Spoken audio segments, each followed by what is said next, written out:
अस्सलाम वालेकुम बेटा। आज हम बेटा CTS पेपर 3 का डिस्कशन करने जा रहे हैं, जिसमें सिलेबस था बेटा chemical bonding and molecular structure. तो उसका डिस्कशन हम देखेंगे बेटा। तो डिस्कशन में हम लेंगे क्वेश्चन नंबर 1 बेटा। क्वेश्चन नंबर 1 में क्या लिखा है बेटा? Predict the correct order of repulsion between electron pairs. Electron pairs में जो करेक्ट ऑर्डर ऑफ रिपल्शन होगा वो क्या होगा? देखिए कॉन्सेप्ट क्या है बेटा। कॉन्सेप्ट है कि एक सेंट्रल एटम है, उसके अराउंड इलेक्ट्रॉन पेयर्स होते हैं, बॉन्ड पेयर्स भी होते हैं, लोन पेयर्स भी होते हैं। आपको बताना है करेक्ट ऑर्डर ऑफ रिपल्शन क्या होगा। आपने पढ़ा होगा बेटा VSEPR थ्योरी, आपने पढ़ा है VSEPR थ्योरी। VSEPR थ्योरी क्या कहता है कि जो ऑर्डर ऑफ रिपल्शन होगा, आपके टेक्स्ट बुक में भी लिखा है बेटा कि ऑर्डर ऑफ रिपल्शन क्या होता है, जो लोन पेयर और लोन पेयर होता है उसका जो रिपल्शन होता है वो ज़्यादा होता है देन किसके? Loan pair bond pair repulsion. इसका जो रिपल्शन होता है वो ज़्यादा होता है देन बॉन्ड पेयर रिपल्शन। तो ये है बेटा order of repulsion according to VSEPR theory. ये ऑर्डर रिपल्शन फॉलो करेगा ये। अब देखिए बेटा इन ऑप्शंस में क्या है। पहले ऑप्शन में लिखा है लोन पेयर रिपल्शन ज़्यादा, ठीक है बेटा। लेकिन दूसरे वाले पार्ट में इसमें गलत लिखा है। क्या लिखा है बेटा दूसरे वाले पार्ट में? Lone pair bond pair. So दूसरे वाले पार्ट में लिखा है बॉन्ड पेयर। तो ये यहाँ पे नहीं आना चाहिए, यहाँ पे आना चाहिए था लोन पेयर बॉन्ड पेयर। तो दूसरे ऑप्शन में देखिए आप, दूसरे ऑप्शन में क्या लिखा बेटा? दूसरे ऑप्शन में क्या लिखा हुआ बेटा कि लोन पेयर, पहले लिखा है लोन पेयर, दूसरा लिखा है बेटा लोन पेयर बॉन्ड पेयर, और तीसरा लिखा है बॉन्ड पेयर रिपल्शन। तो जो सेकंड वाला ऑप्शन होगा ये इसका बेटा करेक्ट ऑप्शन होगा। थ्योरी है VSEPR, ऑर्डर ऑफ रिपल्शन मैंने दिया है, इसको याद रखेगा, आगे जरूर काम आएगा। देखिए बेटा क्या लिखा। उसके बाद नेक्स्ट क्वेश्चन में लिखा है the number of lone pairs in XeOF2 molecule is. अब नंबर ऑफ लोन पेयर्स लिखा है, तो किसके नंबर ऑफ लोन पेयर्स? क्या आपको लोन पेयर्स निकालने सिर्फ सेंट्रल एटम के? क्या आपको लोन पेयर्स निकालने सारे मॉलिक्यूल के? अगर इसमें सिर्फ लिखा होता है सेंट्रल एटम पे, तो तब हमें सिर्फ सेंट्रल एटम पे ही लोन पेयर्स निकालने हैं। लेकिन इसमें लिखा है the total number of lone pairs. इसका मतलब जो सेंट्रल एटम होगा, जो टर्मिनल एटम्स होंगे, सारे एटम्स के मिला के आपको लोन पेयर्स निकालने हैं। तो हम देखेंगे कि बेटा XeOF2 जो होगा मॉलिक्यूल, XeOF2 मॉलिक्यूल, इस XeOF2 मॉलिक्यूल का हम बेटा स्ट्रक्चर देखेंगे। अब स्ट्रक्चर कैसा होगा आपको पता है बेटा। जिनन जो होता है इसमें होते हैं वैलेंस शेल में 8 इलेक्ट्रॉन। हम ऐसे बनाएंगे बेटा, जिनन है आपके पास Xe, इसके वैलेंस शेल में बेटा होते हैं 8 इलेक्ट्रॉन्स, 1 2 3 4 5 6 7 एंड 8 इलेक्ट्रॉन्स। अब ये जिनन किन के साथ बॉन्डिंग करके हैं? ऑक्सीजन के साथ बॉन्डिंग करके हैं, फ्लोरीन के साथ बॉन्ड बना के हैं। आपको पता है बेटा जो ऑक्सीजन होता है वो डाइवैलेंट होता है, डबल बॉन्ड बनाएगा। तो ऑक्सीजन अगर डाइवैलेंट है डबल बॉन्ड बनाएगा, यहाँ से बनाएगा ऑक्सीजन बेटा डबल बॉन्ड। ऑक्सीजन के पास अपने कितने इलेक्ट्रॉन होते हैं बेटा? 6, 1 2 3 4 5 एंड 6, 6 इलेक्ट्रॉन है। लाइकवाइज फ्लोरीन के 2 एटम्स है इसमें। अगर फ्लोरीन के 2 एटम्स है, मैं यहाँ से एक फ्लोरीन रखूंगा बेटा, यहाँ से एक फ्लोरीन होगा। फ्लोरीन के पास अपने कितने इलेक्ट्रॉन्स होते हैं बेटा? 7 वैलेंस इलेक्ट्रॉन्स। तो यहाँ पे रखेंगे हम 7 वैलेंस इलेक्ट्रॉन्स। यहाँ पे भी फ्लोरीन के पास होते हैं बेटा 7 वैलेंस इलेक्ट्रॉन्स, वो हम यहाँ से दिखाएंगे 7 वैलेंस इलेक्ट्रॉन्स। अब देखिए बेटा अब क्या है, अब total number of lone pairs कितने हैं आपको सेंट्रल एटम पे भी काउंट करना है, टर्मिनल एटम पे भी काउंट करना है। सेंट्रल एटम पे लोन पेयर्स कितने हैं बेटा? आप लोन पेयर्स अगर काउंट करेंगे बेटा सेंट्रल एटम पे, लोन पेयर्स का काउंट कितना होगा? ये आपके पास 1 lone pair, 2 lone pair, 3 lone pair, 4 5 6 7 8 9 and 10। आपके पास जो टोटल लोन पेयर्स है बेटा इस पूरे मॉलिक्यूल में, जो लोन पेयर्स है वो है बेटा किसके बराबर? वो है 10 के बराबर। इसलिए जो इसका आंसर आएगा वो आएगा बेटा 4th part. 10 is the number of lone pairs, total number of lone pairs present in XeOF2। देखिए बेटा नेक्स्ट क्वेश्चन में क्या लिखा है। Match the ions in column 1। Column 1 में जो आपको आयन्स दिए हैं उनको आपको मैच करना है with the structure in column second. Column second में मैच करना है and assign the correct code. आपको करेक्ट कोड असाइन करना है। देखिए बेटा पहली बात क्या है, पहला आपको जो स्ट्रक्चर दिया, पहला आपको जो आयन दिया वो दिया बेटा CO3-2। अब ये जो CO3-2 होता है इसका स्ट्रक्चर कैसे होता है बेटा? CO3-2 हम इसका स्ट्रक्चर बनाएंगे। देखिए बेटा क्या है, बीच में आएगा कार्बन एटम या इसका सेंट्रल एटम होगा बेटा। सेंट्रल एटम के साथ क्या होगा? डबल बॉन्ड ऑक्सीजन, यहाँ से बनाएंगे बेटा डबल बॉन्ड ऑक्सीजन। फिर 2 ऑक्सीजन है उन पे नेगेटिव चार्ज है। एक ऑक्सीजन का सिंगल बॉन्ड यहाँ से चार्ज -1, दूसरे ऑक्सीजन का सिंगल बॉन्ड यहाँ से चार्ज -1। अगर हम इस एटम का निकालेंगे बेटा स्टीरिक नंबर, अगर हम इसका निकालेंगे स्टीरिक नंबर कार्बन का, ये कौन सा बॉन्ड बेटा? Sigma bond. ये भी कौन सा बॉन्ड? Sigma bond. ये भी कौन सा बॉन्ड बेटा? Sigma bond. कितने सिग्मा बॉन्ड्स आ गए बेटा? 3 सिग्मा बॉन्ड्स। इसमें सेंट्रल एटम पे कोई लोन पेयर नहीं है। अगर हम स्टीरिक नंबर निकालेंगे, स्टीरिक नंबर किसके बराबर आएगा? Number of sigma bonds plus number of lone pairs. Sigma bond कितने हैं? 3, लोन पेयर कोई नहीं है, वो होगा 0, तो स्टीरिक नंबर आएगा 3। अगर स्टीरिक नंबर आएगा 3, इसका हाइब्रिडाइजेशन बेटा आएगा sp2। अगर हाइब्रिडाइजेशन हो गया बेटा इस कार्बन का sp2, इसका मतलब ये होगा बेटा ट्राइगोनल प्लेनर। तो ये हो जाएगा बेटा ट्राइगोनल प्लेनर। तो ट्राइगोनल प्लेनर कौन है बेटा? CO3। तो CO3 जो होगा वो होगा ट्राइगोनल प्लेनर। इसका मतलब जो CO3 होगा बेटा, CO3 वाले का जो आंसर आएगा बेटा, CO3 का अगर आप मैच करेंगे तो इसका फोर्थ के साथ आपको मैच करवाना है।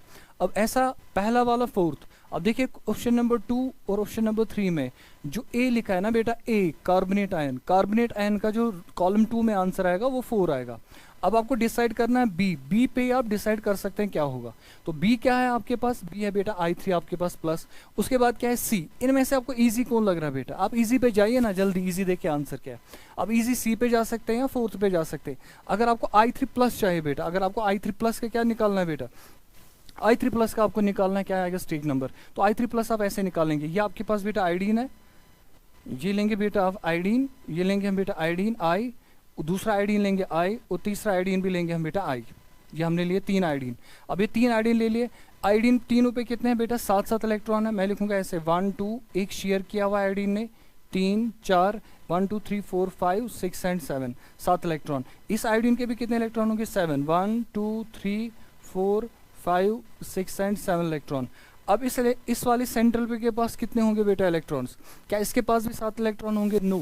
इस पे कितना चार्ज लिखा है बेटा? +1। इसका मतलब एक इलेक्ट्रॉन तो निकालना ही पड़ेगा, एक इलेक्ट्रॉन निकालना पड़ेगा। यहाँ से एक शेयर किया है, यहाँ से एक शेयर किया है। अब कितने बच गए बेटा? और 2 बच गए, 7 नहीं 2 ही बच गए आपके पास। तो आप देखिए सेंट्रल एटम पे क्या है बेटा, जो इसका सेंट्रल एटम है आयोडीन, उसके साथ 2 सिग्मा बॉन्ड्स है और उसके पास 2 लोन पेयर्स है।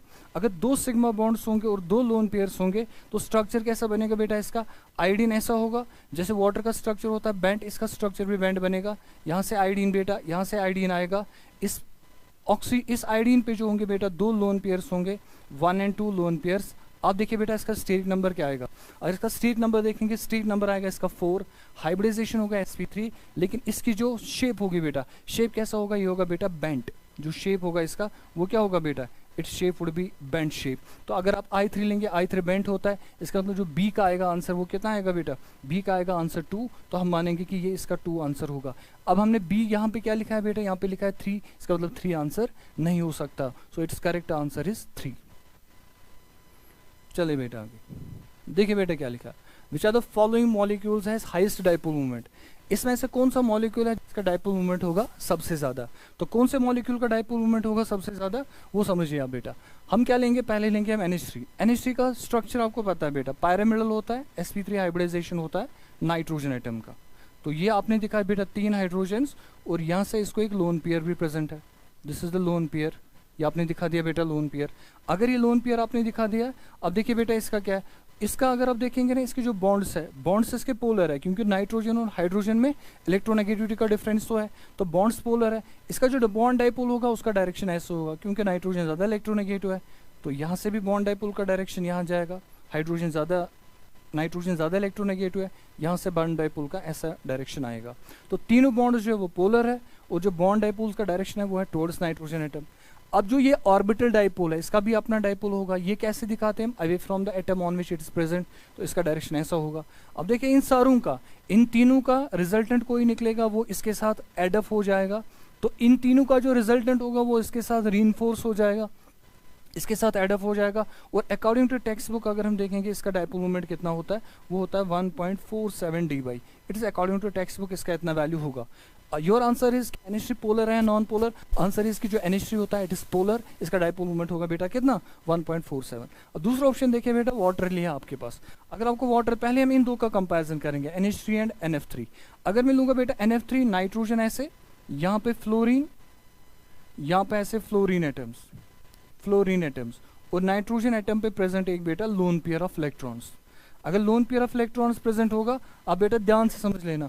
देखिए बेटा क्या है, ये जो फ्लोरीन है, fluorine is more electronegative than nitrogen. इससे जो ऑर्बिट बॉन्ड डाइपोल होगा उसका डायरेक्शन ऐसे होगा, बॉन्ड डाइपोल का डायरेक्शन बेटा ऐसे, लाइकवाइज बॉन्ड डाइपोल का डायरेक्शन जो होगा वो ऐसे हो जाएगा। इस ऑर्बिटल डाइपोल का जो डायरेक्शन होगा वो जाएगा ऐसे आउटवर्ड्स। और देखिए बेटा ये 3 जो बॉन्ड डाइपोल्स है ये जाते हैं डाउनवर्ड्स। अगर मैं इन तीनों का रिजल्टेंट निकालूंगा, इन तीनों का जो रिजल्टेंट होगा वो जाएगा बेटा डाउनवर्ड्स, इन तीनों का जो रिजल्टेंट होगा वो जाएगा डाउनवर्ड्स। अब इसका जो है ना ऑर्बिटल डाइपोल वो जा रहा है अपवर्ड्स। यहाँ पे क्या हो रहा था, इन तीनों का रिजल्टेंट भी ऐसे जा रहा था, ऑर्बिटल भी ऐसे जा रहा था, इससे डाइपोल मोमेंट ज्यादा आ गया। इसका जो डाइपोल मोमेंट होगा वो इससे कम ही होगा, इट इज लेस पोलर।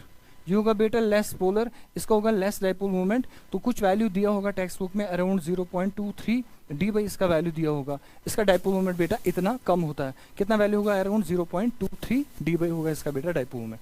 अब देखिए उसके बाद क्या है, तीसरा हम ले लेंगे बेटा नंबर 3। नंबर 3 कौन सा स्ट्रक्चर दिया आपको, हम लेंगे बेटा वाटर। वाटर में ऑक्सीजन यहाँ पे प्रेजेंट है, यहाँ पे हाइड्रोजन होगा और यहाँ पे भी हाइड्रोजन होगा। ये है बेटा वाटर का स्ट्रक्चर। वाटर में ऑक्सीजन पे कितने लोन पेयर्स होते हैं, 2 लोन पेयर्स। तो इसमें 2 लोन पेयर्स प्रेजेंट है, इसमें 2 लोन पेयर्स बेटा प्रेजेंट है। अगर इसमें 2 लोन पेयर्स प्रेजेंट है, इन 2 बॉन्ड्स क्या ये पोलर है नॉन पोलर, बेटा इसमें जो दोनों बॉन्ड्स है both of them are polar. इसका जो डायरेक्शन जाएगा बॉन्ड डाइपोल का टुवर्ड्स जाएगा ऑक्सीजन, इसके बॉन्ड डाइपोल का डायरेक्शन भी कहाँ जाएगा बेटा, टुवर्ड्स ऑक्सीजन। इन दोनों का, इसका जाएगा अवे फ्रॉम ऑक्सीजन, इसका भी जाएगा अवे फ्रॉम ऑक्सीजन। इन दोनों का रिजल्टेंट जो ऑक्सीजन हाइड्रोजन के बॉन्ड्स है, इन दोनों का जो रिजल्टेंट होगा वो रिजल्टेंट बेटा हम ऐसे दिखाएंगे, ये इसका रिजल्टेंट। इन दो का रिजल्टेंट जो होगा वो भी ऐसे जाएगा। तो इन दोनों का रिजल्टेंट, इन दोनों का रिजल्टेंट वो एड अप हो रहा है, और इसका जो डाइपोल मूवमेंट आएगा बेटा, dipole movement would be equal to 1.85 D by. इसका जो डाइपोल मूवमेंट होगा बेटा वो किसके बराबर होगा, 1.85 डी बाई आएगा बेटा इसका dipole movement. Mu is equal to 1.85 D by होगा इसका बेटा डाइपोल मूवमेंट। अगर आप उसके बाद H2S का निकालना चाहेंगे, H2S का कैसे निकालेंगे बेटा, H2S अगर आप सॉल्व करेंगे तो आप बीच में लेंगे बेटा सल्फर, सल्फर के साथ भी 2 हाइड्रोजन है, H एंड H 2 हाइड्रोजन होगा। इसके साथ भी यहाँ पे बेटा प्रेजेंट है लोन पेयर, इसके पास भी प्रेजेंट है बेटा कौन सा, इसके पास भी प्रेजेंट होगा लोन पेयर। अब इसमें देखिए आप बेटा, इसमें क्या देखेंगे आप बेटा, ये जो सल्फर है वो सल्फर इलेक्ट्रोनेगेटिव तो होता है, लेकिन ऑक्सीजन जैसा इलेक्ट्रोनेगेटिव नहीं होता है। तो इसका जो डाइपोल मूवमेंट होगा बेटा, इसमें ऑर्बिटल बॉन्ड डाइपोल तो जाएगा टुवर्ड्स सल्फर, ऑर्बिटल डाइपोल दोनों जाएंगे अवे फ्रॉम सल्फर। इसका रिजल्टेंट जो होगा वो बेटा ऐसे जाएगा, इन दोनों का रिजल्टेंट भी ऐसे ही जाएगा।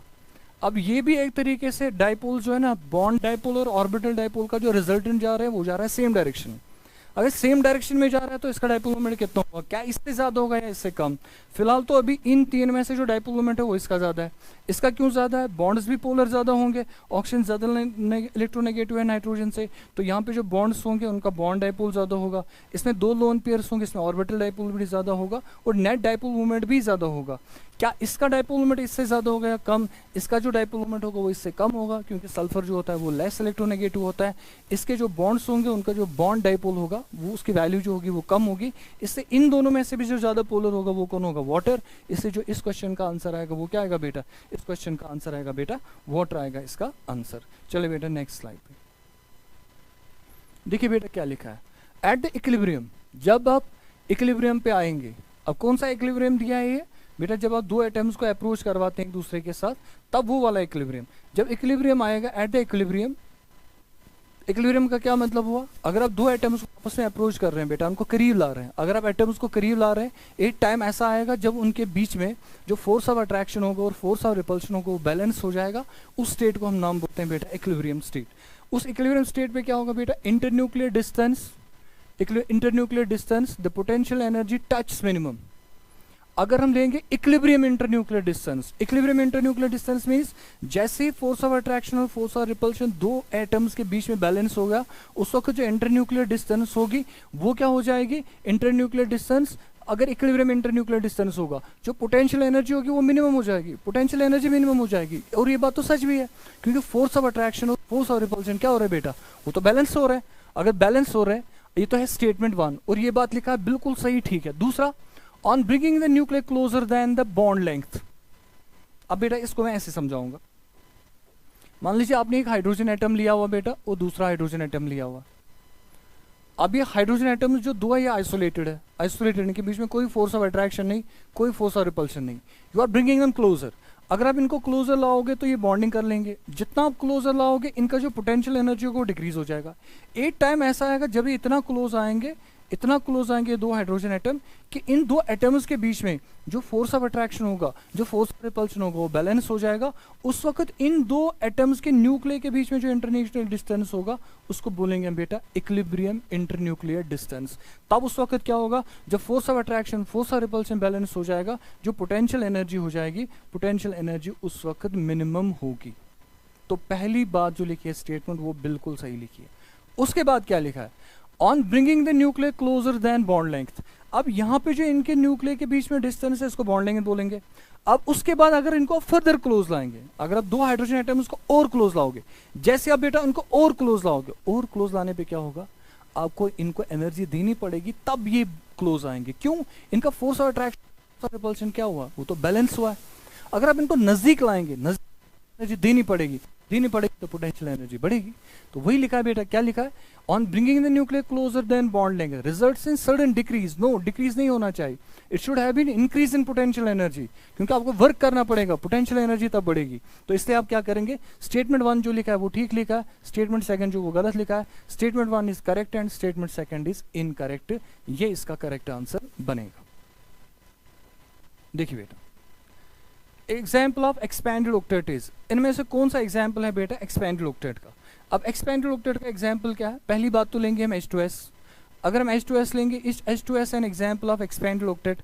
हम लेंगे बेटा सल्फर, सल्फर के साथ यहाँ से 2 हाइड्रोजन लिख दिया हमने, 2 हाइड्रोजन। सल्फर के कितने वैलेंस इलेक्ट्रॉन होते हैं बेटा, 6 valence electrons, 1 valence electron, 2 valence electron, 3, 4, 5 and 6। अब चेक करिए, अब देखिए बेटा क्या एक्सपेंडेड ऑक्टेट है, नहीं। सल्फर को टोटल इलेक्ट्रॉन कितने आ गए, इस बॉन्ड के 2 इलेक्ट्रॉन, इस बॉन्ड के 2 इलेक्ट्रॉन हो गए 4, 5, 6, 7, 8, इसमें ऑक्टेट कंप्लीट है, ये एक्सपेंडेड ऑक्टेट नहीं है। दूसरा एग्जांपल लेंगे हम बेटा NO nitric oxide. Nitric oxide कैसे लिखेंगे बेटा, नाइट्रोजन उसके बाद ऑक्सीजन। अब नाइट्रोजन के पास कितने इलेक्ट्रॉन और ऑक्सीजन के पास कितने इलेक्ट्रॉन, नाइट्रोजन के पास होते हैं बेटा 5 इलेक्ट्रॉन, 1, 2, 3, 4, 5, ऐसे मैंने दिखा दिया बेटा, इसमें 5 इलेक्ट्रॉन। नाइट्रोजन में हम दिखाएंगे बेटा 5 इलेक्ट्रॉन, नाइट्रोजन NO इसमें दिखाएंगे 5 इलेक्ट्रॉन। अब 5 इलेक्ट्रॉन कैसे दिखाएंगे, इन 2 के बीच में एक डबल बॉन्ड बना देंगे, पहले डबल बॉन्ड बना दिया। ऑक्सीजन के पास कितने इलेक्ट्रॉन बेटा, 6 वैलेंस इलेक्ट्रॉन, 1, 2, 3, 4, 5, 6, 6 इलेक्ट्रॉन हमने पूरे दिखाए। नाइट्रोजन के पास कितने इलेक्ट्रॉन होते हैं बेटा, 1, 2, 3, 4 एंड 5। नाइट्रोजन के पास 5 वैलेंस इलेक्ट्रॉन्स होते हैं, इसके पूरे 6 दिखाए, इसके पूरे 5 दिखाए। अब ये दोनों आपस में बॉन्डिंग करेंगे और बीच में बनेगा एक डबल कोवेलेंट बॉन्ड। लेकिन इसमें क्या होगा डबल कोवेलेंट बॉन्ड में, इसमें जो ऑक्सीजन है बेटा इसके वैलेंस शेल में पूरे 8 इलेक्ट्रॉन है, और इसमें जो नाइट्रोजन है इसके वैलेंस शेल में सिर्फ 7 इलेक्ट्रॉन है। अब देखिए इसमें एक ऑड इलेक्ट्रॉन भी है यहाँ पे बेटा, जिससे ऑड इलेक्ट्रॉन, एक तो ये डबल बॉन्ड के 4, 5, 6 और 7 ऑड इलेक्ट्रॉन है। ये वाला जो स्पीशी है इसमें किसी भी एटम के 8 से ज़्यादा इलेक्ट्रॉन नहीं है, इसलिए एक्सपेंडेड ऑक्टेट नहीं है। इसको याद रखना बेटा, it is an inorganic free radical gas, inorganic free radical gas,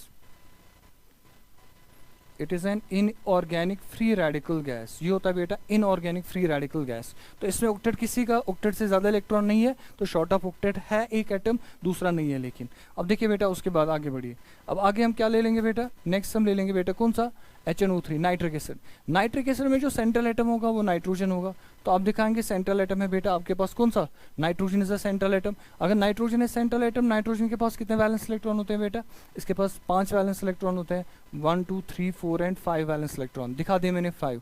यहाँ से दिखाएंगे बेटा डबल बॉन्ड ऑक्सीजन, ठीक है, यहाँ से भी दिखाएंगे बेटा डबल बॉन्ड ऑक्सीजन, वो है 3 नाइट्रो, हाँ बेटा डबल बॉन्ड ऑक्सीजन। उसके बाद हम दिखाएंगे बेटा ऑक्सीजन ऐसे, ऑक्सीजन के बाद क्या करेंगे बेटा, इसको यहाँ से दिखाएंगे हाइड्रोजन।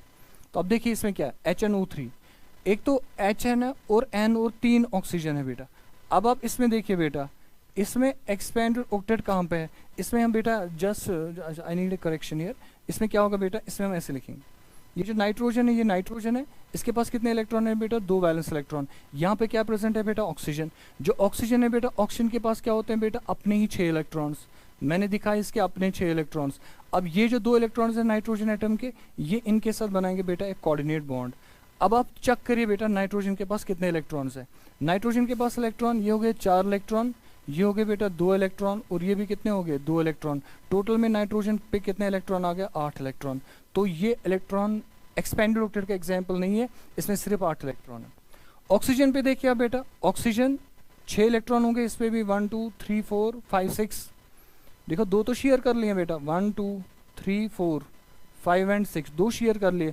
इसके पास भी 6 और 2 गया 8, इसके पास 4 है यहाँ से और 4 प्रेजेंट है अनशेयर्ड, तो 8 है। हाइड्रोजन के पास 2 ही इलेक्ट्रॉन है, तो एक्सपेंडेड ऑक्टेट का कोई चांस बनेगा ही नहीं। तो इसमें जो आंसर आएगा वो आंसर क्या आएगा बेटा, इसका आंसर आएगा बेटा sulphuric acid. How sulphuric acid, देखिए बेटा सल्फर के पास कितने वैलेंस इलेक्ट्रॉन होते हैं बेटा, टोटल में 6, सल्फर के पास टोटल इलेक्ट्रॉन्स होते हैं बेटा 6, आपने दिखाया 6 इलेक्ट्रॉन्स ऑफ सल्फर। अगर आपने 6 इलेक्ट्रॉन्स दिखाए तो इसका बॉन्ड किसके साथ बनाना है, यहाँ से ऑक्सीजन के साथ, ये ऑक्सो एसिड होता है सल्फर का बेटा, सल्फ्यूरिक एसिड, यहाँ से भी आप बनाएंगे बेटा डबल बॉन्ड ऑक्सीजन, बना लिया। यहाँ से आप क्या दिखाएंगे, ऑक्सीजन, सिंगल बॉन्ड क्या दिखाएंगे बेटा, हाइड्रोजन। यहाँ से भी आप ऑक्सीजन दिखाएंगे, यहाँ से सिंगल बॉन्ड दिखाएंगे, क्या बोलेंगे बेटा, हाइड्रोजन। तो ये बन गया सल्फ्यूरिक एसिड। इस सल्फ्यूरिक एसिड में देखिए आप बेटा कितने इलेक्ट्रॉन्स आ गए, अब कितने इलेक्ट्रॉन्स आ गए सल्फर को, इसके 2 इलेक्ट्रॉन, इसके 4 इलेक्ट्रॉन, इसके 2 इलेक्ट्रॉन और इसके 4 इलेक्ट्रॉन। टोटल में देखिए सल्फर के अराउंड कितने इलेक्ट्रॉन्स आ गए इसके बॉन्ड पेयर्स के इलेक्ट्रॉन्स को काउंट करके, 4 और 4 8, 8 और 4 कितने हो गए बेटा, 12 हो गए। इसके पास है 12 electron. This is an example of expanded octet. ये एग्जांपल है बेटा एक्सपैंडेड ऑक्टेट का। सो करेक्ट ऑप्शन जो आएगा इसका वो क्या आएगा बेटा, sulphuric acid. Which are the following conversion leads to, इनमें से कौन सा कन्वर्जन होगा जो हमें क्या दिखाएगा, leads to increase in bond order as well as change in magnetic behaviour. एक तो बॉन्ड ऑर्डर बेटा इंक्रीज होना चाहिए, दूसरा मैग्नेटिक बिहेवियर क्या होना चाहिए, वो चेंज होना चाहिए। अब इसमें ये नहीं लिखा है बेटा कि मैग्नेटिक बिहेवियर इंक्रीज होना चाहिए, डिक्रीज होना चाहिए, चेंज होना चाहिए। अब चेंज होने के लिए आप क्या करेंगे, पहला आसान सा तरीका एक याद रख लेना आप कि बॉन्ड ऑर्डर को हम कैसे निकालते हैं। बॉन्ड ऑर्डर के लिए एक ट्रिक छोटा सा याद रखेंगे आप। अगर आपके पास टोटल इलेक्ट्रॉन्स होंगे बेटा 14, मतलब जो भी एटम्स एक आयन में होंगे या मॉलिक्यूल में होंगे उसमें टोटल इलेक्ट्रॉन है 14। टोटल इलेक्ट्रॉन अगर 14 है तो बेटा बॉन्ड ऑर्डर याद रखेंगे आप, टोटल इलेक्ट्रॉन 14, मैं इसको थोड़ा अच्छे से लिखूंगा बेटा। अगर टोटल इलेक्ट्रॉन बेटा होंगे 14, एक टोटल इलेक्ट्रॉन, अगर टोटल इलेक्ट्रॉन होंगे बेटा, यहाँ पे लिखूंगा मैं टोटल इलेक्ट्रॉन, लेकिन सिर्फ किसके इलेक्ट्रॉन बेटा, जो स्पीशीज है ना उसमें जितने भी इलेक्ट्रॉन है नेगेटिव पॉजिटिव चार्ज को लेके, और यहाँ पे लिखूंगा मैं बेटा बॉन्ड ऑर्डर कितना होगा। क्या याद रखेंगे इसमें यहाँ पे, टोटल इलेक्ट्रॉन अगर होते हैं बेटा 14 के बराबर, टोटल इलेक्ट्रॉन किसके बराबर, 14 के बराबर, बॉन्ड ऑर्डर याद रखना 3 होता है। अगर इसके बाद आप इलेक्ट्रॉन कम करोगे या बढ़ाओगे बॉन्ड ऑर्डर कम ही हो जाएगा। जैसे अगर 13 इलेक्ट्रॉन होंगे बेटा, 13 इलेक्ट्रॉन का बॉन्ड ऑर्डर जो होगा वो होगा 2.5। एक इलेक्ट्रॉन निकालने से या एक इलेक्ट्रॉन एक्स्ट्रा भरने से बॉन्ड ऑर्डर डिक्रीज होगा 0.5। तो अगर 14 इलेक्ट्रॉन है तो बॉन्ड ऑर्डर 3 है, अगर 13 इलेक्ट्रॉन है तो 2.5, अगर 12 इलेक्ट्रॉन होंगे बेटा 12 इलेक्ट्रॉन का कितना आएगा 2.0। उसके बाद अगर 11 इलेक्ट्रॉन्स होंगे 11 इलेक्ट्रॉन्स का कितना आएगा 1.5। इफ़ यू हैव 10 इलेक्ट्रॉन्स के लिए बॉन्ड ऑर्डर जो होगा it would be equal to 1.0। Likewise अगर आपके पास 15 इलेक्ट्रॉन है, 15 इलेक्ट्रॉन के लिए जो बॉन्ड ऑर्डर आएगा वो कितना आएगा बेटा, बॉन्ड ऑर्डर आएगा 2.5। 16 इलेक्ट्रॉन्स के लिए जो बॉन्ड ऑर्डर आएगा वो आएगा बेटा 2 के बराबर। 17 इलेक्ट्रॉन्स के लिए जो बॉन्ड ऑर्डर होगा वो किसके बराबर होगा 1.5। और 18 इलेक्ट्रॉन अगर आपके पास है तो जो बॉन्ड ऑर्डर होगा it would be equal to 1.0। इसका मतलब है triple bond, 2.5 bond, double bond, 1.5 bond, और ये होगा सिंगल बॉन्ड। अब आपको इसमें से बताना है कि किस में से किसका बॉन्ड ऑर्डर चेंज हो रहा है। तो बॉन्ड ऑर्डर किसका चेंज हो रहा है, देखिए बेटा ये पहला ऑप्शन क्या लिखा है C2। C2 अगर आप लेंगे बेटा C2 से आप जाएंगे कहाँ पे बेटा C2-1। अब बताइए C2 के कितने इलेक्ट्रॉन होते हैं बेटा, कार्बन के होते हैं 6 इलेक्ट्रॉन। अब 2 कार्बन है आपके पास, 6 and 6 कितने हो गए 12 इलेक्ट्रॉन, इसमें 12 इलेक्ट्रॉन, इसमें C2-1 में ये तो कार्बन 2 के 12 और 1 कितने हो गए बेटा 13। क्या इसमें बॉन्ड ऑर्डर चेंज हो रहा है, नहीं हो रहा है, हाँ हो रहा है। क्या बॉन्ड ऑर्डर बढ़ रहा है, इंक्रीज इन बॉन्ड ऑर्डर, पहले हम ही देखेंगे। इसमें 12 इलेक्ट्रॉन है, उसके बाद है बेटा 13 इलेक्ट्रॉन। अगर आप 12 से जाएंगे बेटा 13, 12 से 13 देखिए आप बेटा 12 से 13 जाएंगे तो बॉन्ड ऑर्डर बढ़ रहा है, हाँ बिल्कुल बढ़ रहा है। कितना बढ़ रहा है, 2 से जा रहा है 2.5। हम पहले देखेंगे क्या सब में बढ़ रहा है। अब देखिए बेटा N2 से जाएंगे आप N2-1, N2 से आप बढ़ाओ या कम करो बॉन्ड ऑर्डर डिक्रीज ही होगा। N2 से जाए आप N2-1, N2 में इलेक्ट्रॉन 14, N2-1 में 15, बॉन्ड ऑर्डर तो डिक्रीज हो जाएगा, इंक्रीज नहीं हो रहा है। उसके बाद देखिए O2-1 से O2, अगर आपने O2-1 ले लिया बेटा, O2-1 से जा रहे हैं बेटा O2 से कहाँ जाएंगे बेटा O2। अगर आप O2-1 से O2 जाएंगे तो O2 में कितने इलेक्ट्रॉन होते हैं 16 and 1 17। उसके बाद क्या करेंगे O2 लेंगे तो इसमें इलेक्ट्रॉन कितने होते हैं 16। तो आप कहाँ से जा रहे हैं बेटा 17 से आप जा रहे हैं 16। अगर आप 17 से 16 जाएंगे क्या बॉन्ड ऑर्डर बढ़ रहा है, हाँ बढ़ रहा है। अगर ऐसा होता कि नहीं बढ़ रहा होता, डिक्रीज ही होता है, शायद फोर्थ ऑप्शन में भी डिक्रीज होता और हम आंसर देख लेते हैं। तो अब हमारे पास 2 ऑप्शन ऐसे हैं जिनमें बॉन्ड ऑर्डर दोनों में क्या हो रहा है, बढ़ रहा है। अब फोर्थ ऑप्शन को पहले ट्राई करेंगे। N2 जो है वो दे रहा है N2+, N2 means 14 electron, N2+ means 13 electron, तो यहाँ पे बॉन्ड ऑर्डर डिक्रीज हो रहा है। इसका मतलब इन दोनों में से हमारा कोई ना कोई आंसर जरूर होगा। अब इन दोनों में से हमारा आंसर कौन सा है वो हम चेक कर लेंगे पहले C2 से, फिर हम चेक कर लेंगे बेटा किससे, O2 से हम फिर चेक करेंगे। देखिए बेटा पहली बात, अगर मैं लूंगा बेटा पहला वाला, पहला कौन सा लूंगा मैं, C2 से C2। अब C2 का मॉलिक्यूलर ऑर्बिटल डायग्राम कैसे देखते हैं हम, molecular orbital diagram of C2 आप याद रखेंगे। पहले आप लेते हैं बेटा 1s, यहाँ से भी लेते हैं बेटा 1s। 1s में कितने इलेक्ट्रॉन, 2 इलेक्ट्रॉन, आपने 2 इलेक्ट्रॉन रख दिए। जैसे कार्बन का कॉन्फ़िगरेशन है, कार्बन का कॉन्फ़िगरेशन कितना होगा बेटा, 1s2, उसके बाद आएगा 2s2, उसके बाद आएगा बेटा 2p2। तो दूसरे कार्बन का भी कॉन्फ़िगरेशन कितना है बेटा, 1s2, उसके बाद क्या आएगा 2s2, उसके बाद क्या आएगा बेटा 2p2 आएगा बेटा, नॉट 2p6। तो यहाँ पे आएगा बेटा 2p2, यहाँ पे भी आएगा 2p2। तो 2 कार्बन है आपके पास, एक कार्बन जो होगा बेटा, एक कार्बन का 1s दूसरे कार्बन के साथ 1s के साथ कंबाइन होगा, दूसरे कार्बन का 2s दूसरे कार्बन के 2s के साथ, वो तीसरे कार्बन का 2p जो होगा वो दूसरे कार्बन के 2p के साथ कंबाइन होगा। तो 1s आपने दिखाया 1s के साथ, इसमें 2 ऑर्बिटल्स बनेंगे, एक तो बनेगा बेटा सिग्मा 1s और दूसरा बनेगा बेटा सिग्मा स्टार 1s। एक बनेगा सिग्मा बॉन्डिंग, दूसरा बनेगा सिग्मा एंटी बॉन्डिंग। ये बनेगा बेटा सिग्मा 1s और यहाँ पे बनेगा दूसरा सिग्मा स्टार 1s। ठीक है, अब इलेक्ट्रॉन को कैसे डिस्ट्रीब्यूट करेंगे, इसमें 2 इलेक्ट्रॉन, इसमें 2 इलेक्ट्रॉन हो गए 4, इसमें 2 इलेक्ट्रॉन, इसमें 2 इलेक्ट्रॉन, बॉन्डिंग में 2 इलेक्ट्रॉन, एंटी बॉन्डिंग में 2 इलेक्ट्रॉन, नेट बॉन्ड ऑर्डर इसकी वजह से आएगा 0, इसकी वजह से।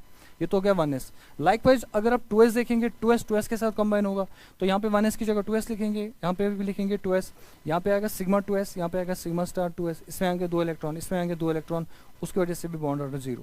उसके बाद अगर हम 2p पे पहुँचेंगे बेटा, कहाँ पे जाएंगे हम, 2p पे जाएंगे। अगर 2p पे जाएंगे आप, तो 2p पे क्या आंसर है बेटा, आप अगर हम 2p लेंगे, 2p के हम ऐसे दिखाएंगे, कार्बन में 2p में कितने ऑर्बिटल्स होते हैं बेटा, 3 ऑर्बिटल्स होते हैं। तो 3 ऑर्बिटल्स है pxy, p में कितने इलेक्ट्रॉन है, 2। आप यहाँ पे 1 इलेक्ट्रॉन रख देंगे, यहाँ पे 1 इलेक्ट्रॉन, लाइकवाइज यहाँ पे 1 इलेक्ट्रॉन होगा और यहाँ पे भी 1 इलेक्ट्रॉन प्रेजेंट होगा। ये इलेक्ट्रॉन्स है। अब ये ऑर्बिटल्स आपस में कंबाइन होंगे, जब कंबाइन होंगे तो ऐसे बनेगा बेटा,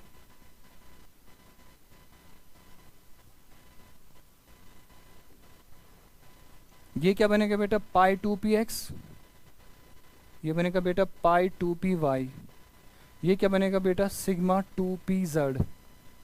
उसके बाद क्या होगा, और 2 ऑर्बिटल्स बनेंगे इसमें ऊपर बेटा। अगर नीचे वाले ऑर्बिटल्स बॉन्डिंग है तो ऊपर वाला क्या बनेगा, एंटी बॉन्डिंग। इसको लिखेंगे बेटा पाई स्टार 2px, इसको लिखेंगे बेटा पाई स्टार 2py। होगा कि नहीं। इसके अलावा और एक बॉन्ड इसमें ऑर्बिटल इसमें बनेगा, ये वाला ऑर्बिटल बनेगा बेटा, ये वाला जो ऑर्बिटल होगा, ये वाला ऑर्बिटल होगा बेटा कौन सा, सिग्मा 2pz। ये होगा बेटा कौन सा ऑर्बिटल, सिग्मा 2pz ऑर्बिटल।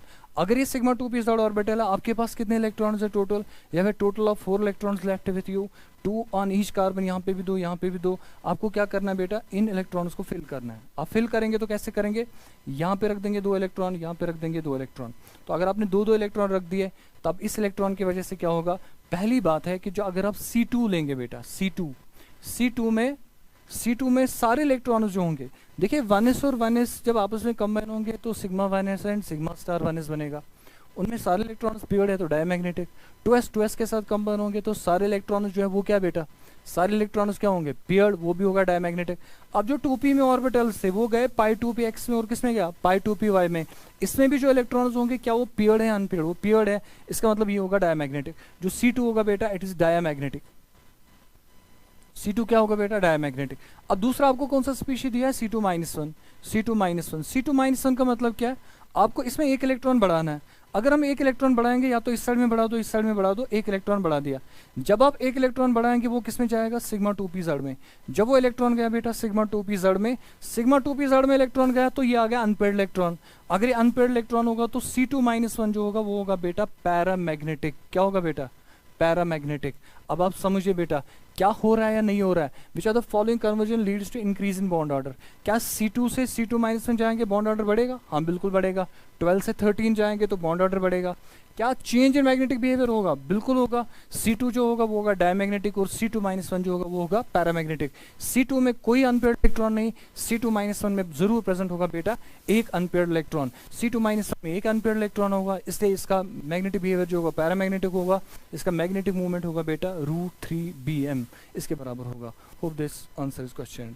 देखिए बेटा उसके बाद फॉर्मल, यहाँ पे लिखा होगा बेटा formal, it should not have been formal change, it should have been actually formal charge.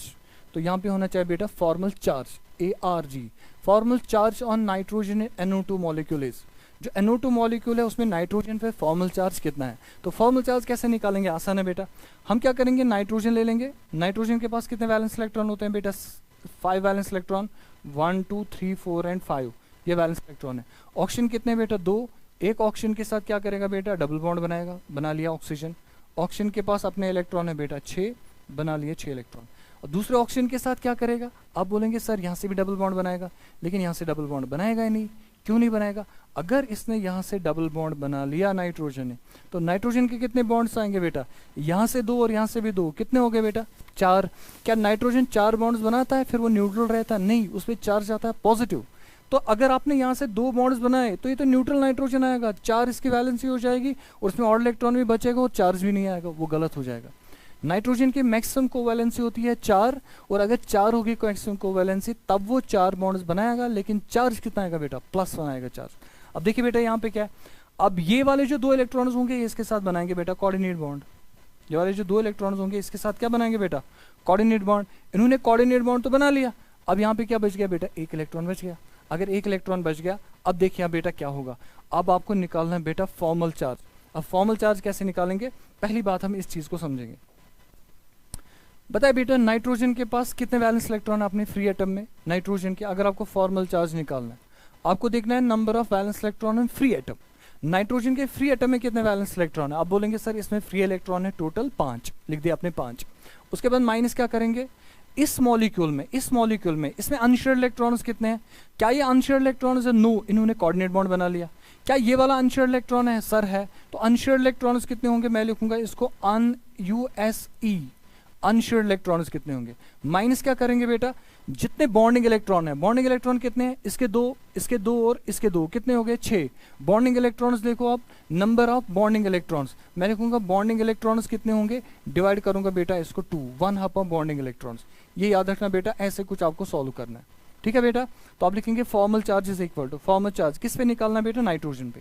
Free nitrogen atom में कितने वैलेंस इलेक्ट्रॉन होते हैं, 5, माइनस इसमें अनशेयर्ड इलेक्ट्रॉन कितने बेटा, अनशेयर्ड इलेक्ट्रॉन इसमें 1 है, अनशेयर्ड इलेक्ट्रॉन आपने 1 कर दिया, माइनस बॉन्डिंग इलेक्ट्रॉन कितने बेटा, 2 2 4 2 6, 6 इलेक्ट्रॉन है, डिवाइड करेंगे बेटा 2 से।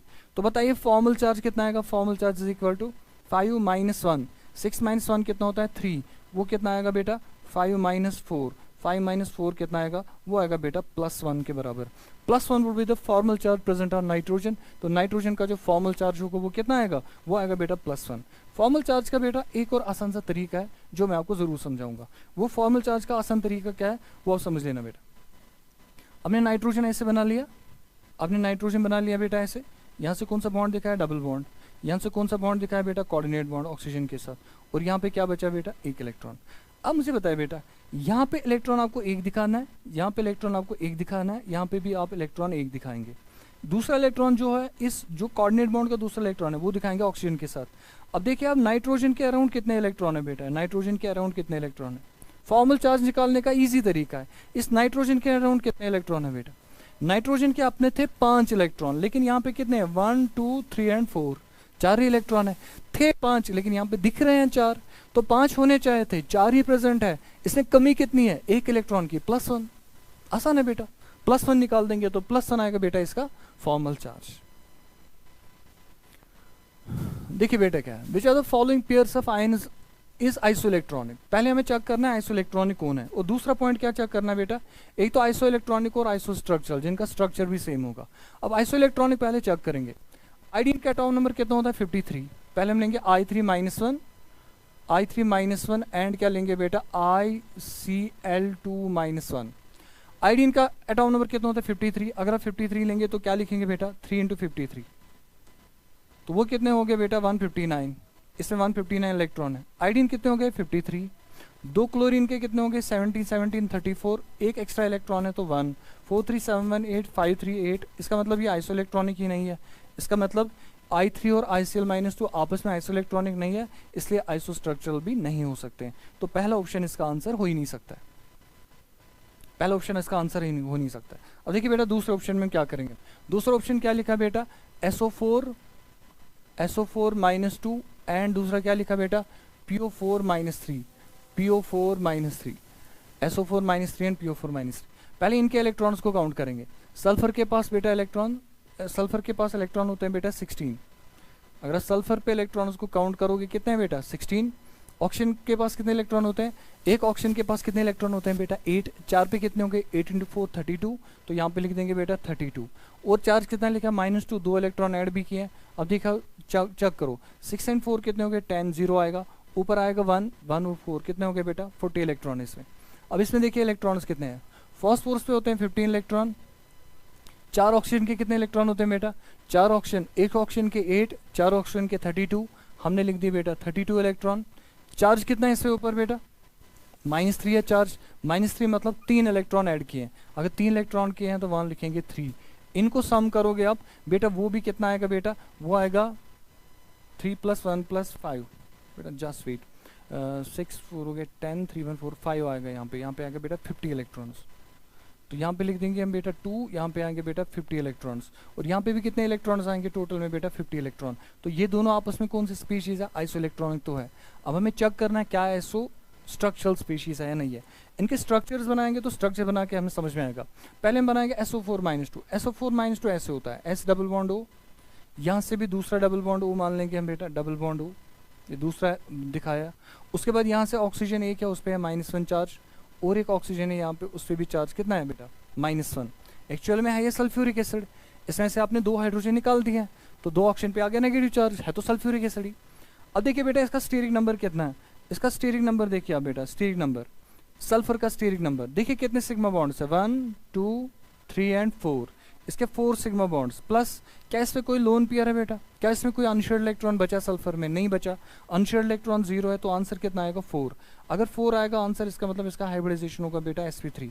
हाइब्रिडाइजेशन sp3 ये होगा बेटा टेट्राहेड्रल, ये होगा बेटा टेट्राहेड्रल। अगर टेट्राहेड्रल होगा इसकी ज्योमेट्री होगी टेट्राहेड्रल। क्या इस सेंट्रल एटम पे कोई लोन पेयर है, नहीं है लोन पेयर, तो इसका जो शेप भी होगा वो भी क्या होगा बेटा, वो शेप भी होगा बेटा इसका टेट्राहेड्रल, इसका शेप भी होगा बेटा टेट्राहेड्रल। दूसरी बात, अगर आप लेंगे बेटा PO4 में ऐसे दिखाएंगे फॉस्फोरस पे कितने इलेक्ट्रॉन्स होते हैं बेटा, फॉस्फोरस पे कितने इलेक्ट्रॉन्स होते हैं बेटा 5 इलेक्ट्रॉन्स। अगर 5 इलेक्ट्रॉन्स है तो स्ट्रक्चर कैसे बनेगा, हम दिखाएंगे बेटा P डबल बॉन्ड O। अब कितने नेगेटिव चार्ज है बेटा -3 मीन्स 3 ऑक्सीजन पे अलग अलग -1, 3 ऑक्सीजन पे अलग अलग -1, तो हम ऐसे दिखाएंगे O-1, यहाँ पे दिखाएंगे और एक O-1, यहाँ पे दिखाएंगे और एक O-1। अब देखिए फॉस्फोरस के वैलेंस इलेक्ट्रॉन्स 1 2 3 4 एंड 5। अब आप इसका भी स्टीरिक नंबर निकालिए बेटा, स्टीरिक नंबर क्या आएगा फॉस्फोरस का, steric number of sigma bonds 1 2 3 and 4 sigma bonds. 4 sigma bond lone pair कोई नहीं, अगर 4 सिग्मा बॉन्ड लोन पेयर कोई नहीं, स्टीरिक नंबर 4। हाइब्रिडाइजेशन क्या आएगा बेटा sp3। इसका मतलब इसकी ज्योमेट्री और इसकी जो शेप होंगी दोनों क्या होंगे बेटा टेट्राहेड्रल होंगे दोनों। अगर टेट्राहेड्रल है तो ये इसका करेक्ट आंसर होगा। सेकंड पार्ट इज द बेटा आंसर, क्योंकि वो आपस में आइसो इलेक्ट्रॉनिक भी है और उसके अलावा ये दोनों स्ट्रक्चर जो है आपस में आइसो स्ट्रक्चरल भी होते हैं, इनका हाइब्रिडाइजेशन भी सेम होता है, इनके सेंट्रल एटम पे कोई लोन पेयर बचा नहीं होता। ये इसका आंसर आएगा बेटा। देखिए बेटा और एक बात, अब हम थर्ड ऑप्शन को भी ट्राई करेंगे, क्या थर्ड ऑप्शन कहीं इसका आंसर तो नहीं होगा, तो थर्ड ऑप्शन को हम देख लेंगे बेटा। देखिए बेटा थर्ड ऑप्शन को कैसे निकालेंगे, थर्ड ऑप्शन को ट्राई करेंगे तो क्या निकलेगा बेटा आंसर, नजर रखना। थर्ड ऑप्शन में HSO4-3 HSO3-1 लिखा है एंड दूसरा लिखा है ClO3, उस पे चार्ज है बेटा -1। HSO3-1 देखिए आप बेटा, हाइड्रोजन का एक इलेक्ट्रॉन, सल्फर के कितने हो गए बेटा, सल्फर इनके इलेक्ट्रॉन्स काउंट करिए, हाइड्रोजन का एक इलेक्ट्रॉन, सल्फर के 16 1 हो गए 17, और एक ऐड भी किया हो गए 18 इलेक्ट्रॉन। 3 ऑक्सीजन के कितने होते हैं बेटा 24, 8 8 एंड 8 हो गए 24, 8 और 4 हो गए बेटा 12, 2 आ गया, 2 एंड 1 हो गया 3 हो गया 4, इसमें 42 इलेक्ट्रॉन। अब इसमें देखिए बेटा क्लोरीन के कितने इलेक्ट्रॉन हो गए 17, एक ऐड कर रहा है कितने हो गए बेटा 18, ऑक्सीजन 3 के कितने हो गए 24, आंसर कितना आएगा बेटा 42। तो क्या ये दोनों आपस में आइसो इलेक्ट्रॉनिक है, सर बिल्कुल है आइसो इलेक्ट्रॉनिक। अब इसका स्ट्रक्चर कैसे बनाएंगे, SO3- का HSO3- का, सल्फर है बेटा आपके पास, यहाँ से डबल बॉन्ड ऑक्सीजन, और दूसरी बात -1 है तो एक ही ऑक्सीजन पे होगा -1 बेटा, 3 ऑक्सीजन है लेकिन एक ऑक्सीजन पे है -1, तो एक ऑक्सीजन के साथ क्या रहेगा अटैच बेटा OH, एक ऑक्सीजन के साथ, मैं इसको थोड़ा ढंग से बनाऊंगा बेटा। देखिए बेटा क्या सल्फर है आपके पास, सल्फर के पास एक डबल बॉन्ड ऑक्सीजन होगा, एक डबल बॉन्ड ऑक्सीजन, दूसरा एक OH प्रेजेंट होगा, एक OH प्रेजेंट होगा, एक ऑक्सीजन पे प्रेजेंट होगा बेटा -1 चार्ज, और इसके अलावा सल्फर पे प्रेजेंट होगा एक लोन पेयर। सल्फर के कितने वैलेंस इलेक्ट्रॉन? 6, 1 2 3 4 5 एंड 6। अब इसका हाइब्रिडाइजेशन निकालिए आप, इसका हाइब्रिडाइजेशन कितना आएगा बताइए बेटा? Number of sigma bonds 1 2 and 3 sigma bond, और एक लोन पेयर हो गए 4, 3 सिग्मा बॉन्ड, एक लोन पेयर हो गया 4, 4 का मतलब है बेटा sp3, steric number is 4, hybridization sp3। अब इसकी ज्योमेट्री क्या होगी बेटा? ज्योमेट्री होगी बेटा इसका टेट्राहेड्रल। अब इसकी शेप क्या होगी? शेप देखिए बेटा, शेप में एक लोन पेयर है और 3 बॉन्ड्स है, एक लोन पेयर और 3 बॉन्ड्स है, जैसे अमोनिया का स्ट्रक्चर होता है पायरामिडल, तो इसका भी जो स्ट्रक्चर होगा, वो शेप जो होगा वो कैसा होगा बेटा? होगा पायरामिडल। अब हम बेटा इस पे ध्यान देते हैं, दूसरे वाले पे ध्यान देंगे हम बेटा। अब जो दूसरा वाला स्ट्रक्चर बनाया हुआ उस वाले पे ध्यान दे देंगे हम बेटा। देखिए दूसरा वाला स्ट्रक्चर क्या बनाया है? ClO3-1। ClO3-1 को कैसे बनाएंगे? इसमें जो सेंट्रल एटम है वो बेटा क्या होगा बेटा? Cl। Chlorine is the central atom. इस सेंट्रल एटम पे बेटा कितने इलेक्ट्रॉन्स होते हैं? 7। अब आपको बनाना है ClO3-1, तो आपके पास पहले ही एक डबल बॉन्ड ऑक्सीजन है, यहाँ पे डबल बॉन्ड ऑक्सीजन चलेगा, ये दूसरा ऑक्सीजन भी होगा उसके साथ भी डबल बॉन्ड होगा, दूसरा ऑक्सीजन है उसके पास भी डबल बॉन्ड ऑक्सीजन है, उसके बाद एक ऑक्सीजन है, उस ऑक्सीजन पे चार्ज क्या होगा? -1। इसके अलावा जो क्लोरीन होगा इससे प्रेजेंट होगा एक लोन पेयर ऑफ इलेक्ट्रॉन्स। अब बोलेंगे सर कैसे? देखिए बेटा क्लोरीन के पास कितने वैलेंस इलेक्ट्रॉन? 7, 1 2 3 4 5 6 और 7, 7 वैलेंस इलेक्ट्रॉन आ गए। अब इसका निकालिए आप बेटा हाइब्रिडाइजेशन, हाइब्रिडाइजेशन निकालिए आप किसका? क्लोरीन का। इसका स्टीरिक नंबर बताइए, what is the steric number of chlorine in the structure? Chlorine का स्टीरिक नंबर, तो अगर आप इसका स्टीरिक नंबर निकालेंगे, स्टीरिक नंबर कितना आएगा? Sigma bond 1, sigma bond 2, sigma bond 3। बेटा पाई नहीं काउंट करना होता, सिग्मा 3, लोन पेयर 1, हो गए 4। हाइब्रिडाइजेशन क्या आएगा बेटा? sp3, यहाँ पे भी हाइब्रिडाइजेशन आया था sp3। उसके अलावा इसकी ज्योमेट्री क्या होगी बेटा? ज्योमेट्री होगी टेट्राहेड्रल, और इसकी जो शेप होगी वो क्या होगी बेटा? पायरामिडल। इसका मतलब ये भी इसका आंसर होगा, इन दोनों का आंसर भी वही है, सेम है। इसका ऑप्शन जो होगा ये वाला भी सही होगा। अब क्या ये इसका सही आंसर हो सकता है? नहीं हो सकता है। क्यों? लास्ट वाला इसका आंसर सही नहीं हो सकता है। सर क्यों नहीं हो सकता? देखिए बेटा क्या, अब देखिए ये जो ओ है ना बेटा, ये वाला पार्ट, क्या ये इसमें भी प्रेजेंट है और इसमें भी प्रेजेंट है? हाँ है, तो ये दोनों सेम है। इसमें एक सल्फर प्रेजेंट है, इसमें क्या प्रेजेंट है बेटा? कार्बन। सल्फर और कार्बन में से बेटा किसमें इलेक्ट्रॉन ज्यादा है? सल्फर में इलेक्ट्रॉन ज्यादा है, कार्बन में इलेक्ट्रॉन कम है। इसका मतलब ये इसका ऑप्शन कभी हो ही नहीं सकता, क्योंकि आपस में आइसो इलेक्ट्रॉनिक स्पीशीज ही नहीं है। तो ये वाले 2 ऑप्शन इसके नहीं होंगे। 2 and 3 would be the correct answer of the question. दूसरी बात क्या लिखी है बेटा? Lowest unoccupied molecular orbital of C2 is, C2 molecule का लोवेस्ट अनऑक्युपाइड मॉलिक्यूलर ऑर्बिटल क्या होगा? मैंने अभी मॉलिक्यूलर ऑर्बिटल डायग्राम दिखाया था C2 का, उसमें मैंने बेटा बोला था पहले कि जो 1s होगा, 1s ऑर्बिटल जो होगा, 1s कंबाइन होगा बेटा किसके साथ? दूसरे कार्बन के 1s के साथ। इसके पास कितने इलेक्ट्रॉन? 2 इलेक्ट्रॉन, इसके पास 2 इलेक्ट्रॉन, तो ये दोनों आपस में कंबाइन होंगे तो सिग्मा 1s बनेगा, और ये दोनों आपस में कंबाइन होंगे तो सिग्मा स्टार 1s बनेगा। इसमें भी 2 इलेक्ट्रॉन, इसमें भी 2 इलेक्ट्रॉन। उसके बाद क्या होगा? मैंने दूसरा बोला था बेटा क्या? 2s और 2s भी आपस में कंबाइन होगा। 2s में भी 2 इलेक्ट्रॉन, 2s में भी 2 इलेक्ट्रॉन, जब ये आपस में कंबाइन होंगे तो सिग्मा 2s में 2 इलेक्ट्रॉन, उसके बाद sigma star 2s, sigma star उसमें भी 2 इलेक्ट्रॉन। तो ये तो अभी बन ही रहे। अब उसके बाद क्या करेंगे हम बेटा? उसके बाद हम लेंगे ये वाला ऑर्बिटल। अगर हम इसका p ऑर्बिटल लेंगे बेटा, p ऑर्बिटल में कितने ऑर्बिटल्स होते हैं बेटा? 3। यहाँ से भी लेंगे हम बेटा p ऑर्बिटल, p ऑर्बिटल में कितने बेटा दिखाएंगे हम? 3। इसमें 1 इलेक्ट्रॉन, इसमें 1 इलेक्ट्रॉन, इसमें 1 इलेक्ट्रॉन, और इसमें भी 1 इलेक्ट्रॉन। अब बस समझ लेना बेटा बात को, दोनों में इलेक्ट्रॉन्स होंगे या नहीं होंगे? दोनों में इलेक्ट्रॉन्स प्रेजेंट है। अगर इलेक्ट्रॉन्स दोनों में प्रेजेंट है, अब देखिए बेटा क्या होगा, ये वाले ऑर्बिटल ये वाले ऑर्बिटल आपस में इंटरमिक्स करेंगे। जब इंटरमिक्स करेंगे तो नए ऑर्बिटल्स बनेंगे, उन नए ऑर्बिटल्स को बोलेंगे मॉलिक्यूलर ऑर्बिटल। मॉलिक्यूलर ऑर्बिटल ऐसे बनेंगे। ये वाला क्या बनेगा बेटा? π2px, ये वाला ऑर्बिटल। मैं इस वाले पार्ट को भी रिमूव करूंगा बेटा, सच दैट कि मैं अच्छे से लिख पाऊं इस पे।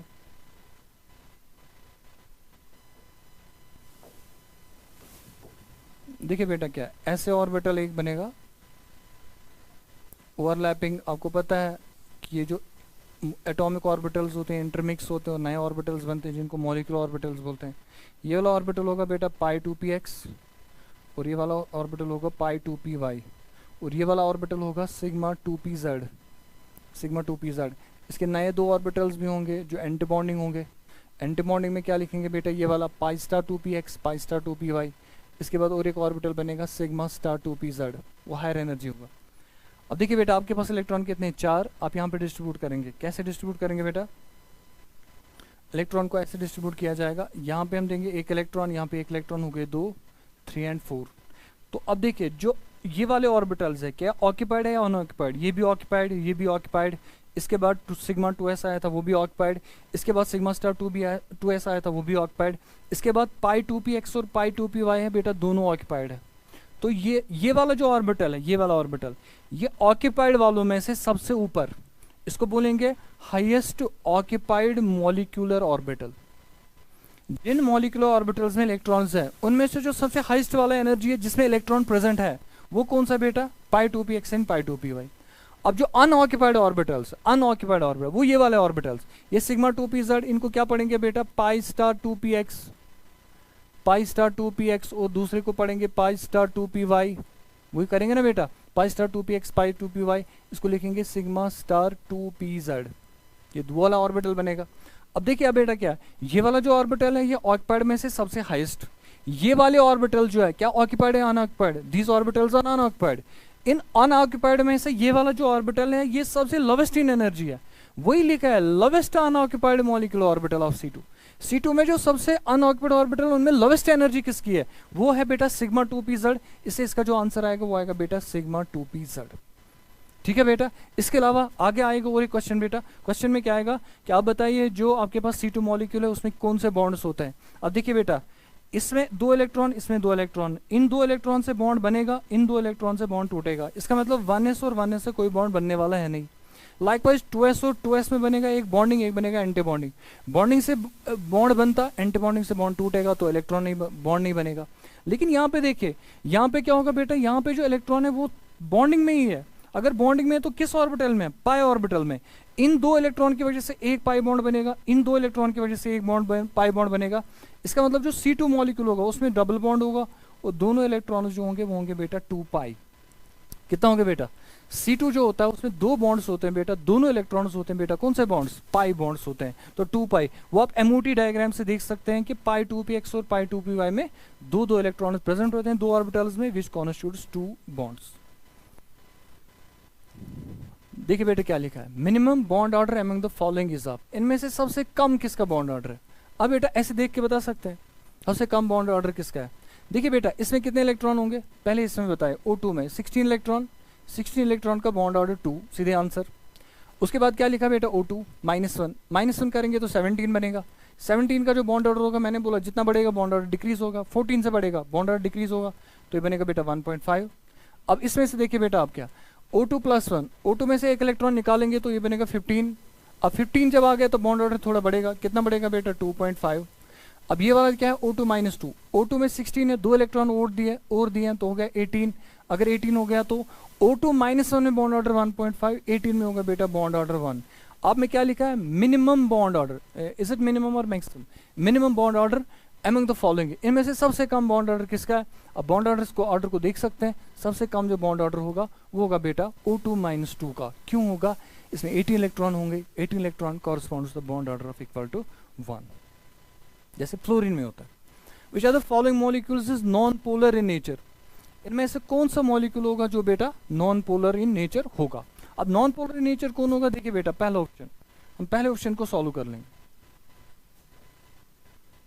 पहला ऑप्शन देखिए, पहला ऑप्शन लिखा बेटा SF4। पहला ऑप्शन क्या लिखा बेटा? SF4। अब SF4 पोलर हो गया, नॉन पोलर। दूसरी बात आपको लिखा बेटा XCF4। तीसरी बात लिखी है CH2Cl2 और चौथी बात लिखी है SO2। SF4 का स्ट्रक्चर कैसे होगा? देखिए बेटा सल्फर, यहां से एक बॉन्ड, यहां से एक बॉन्ड, फ्लोरीन फ्लोरीन, यहां से एक बॉन्ड होगा फ्लोरीन, यहां से एक बॉन्ड होगा फ्लोरीन, और यहां से इसको एक लोन पेयर भी प्रेजेंट होगा, लोन पेयर भी प्रेजेंट होगा। अब इसको अगर याद होगा आपको, इसको बोलते हैं बेटा सीसा, इसको बोलते हैं सीसा बेटा। अगर मैं इस वाले स्ट्रक्चर को सॉल्व करूंगा, अब देखिए बेटा इसका ऑर्बिटल, इसका बॉन्ड डायपोल ऐसे जाएगा और इसका बॉन्ड डायपोल ऐसे जाएगा। क्यों जाएगा? क्योंकि फ्लोरीन ज्यादा इलेक्ट्रोनेगेटिव है। इन दोनों का जो बॉन्ड डायपोल होगा वो कैंसिल हो जाएगा। क्यों कैंसिल हो जाएगा? इन दोनों का जो बॉन्ड डायपोल होगा वो इसलिए कैंसिल होगा क्योंकि वो इक्वल होंगे, बॉन्ड सेम है, लेकिन वो अपोजिट डायरेक्शन में पॉइंट कर रहे हैं। तो इसका जो बॉन्ड डायपोल होगा, इसका जो बॉन्ड डायपोल होगा कैंसिल। यहाँ से देखिए बेटा इसका बॉन्ड डायपोल ऐसे, इसका बॉन्ड डाइपोल ऐसे। ये दो डाइपोल्स हैं, ये किसी एंगल पे प्रेजेंट होंगे, इनका रिजल्टेंट निकालेंगे तो ऐसे रिजल्टेंट आएगा बेटा यहाँ से। अगर मैं इनका निकालूंगा बेटा, इसका रिजल्टेंट निकालूंगा, इसका रिजल्टेंट आएगा, इसका जो होगा ऑर्बिटल डाइपोल वो तो ऐसे ही जाएगा बेटा।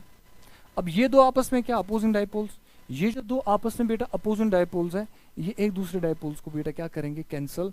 इसलिए जो SF4 होगा वो SF4 क्या होगा बेटा, ये जो होगा बेटा, हाँ दिस, ये वाला कौन सा डाइपोल होगा बेटा, दिस इज बॉन्ड डाइपोल, ये होगा बेटा बॉन्ड डाइपोल। और ये वाला कौन सा डाइपोल है जो ऊपर जा रहा है, ये होगा ऑर्बिटल डाइपोल। बॉन्ड डाइपोल और ऑर्बिटल डाइपोल जो होंगे,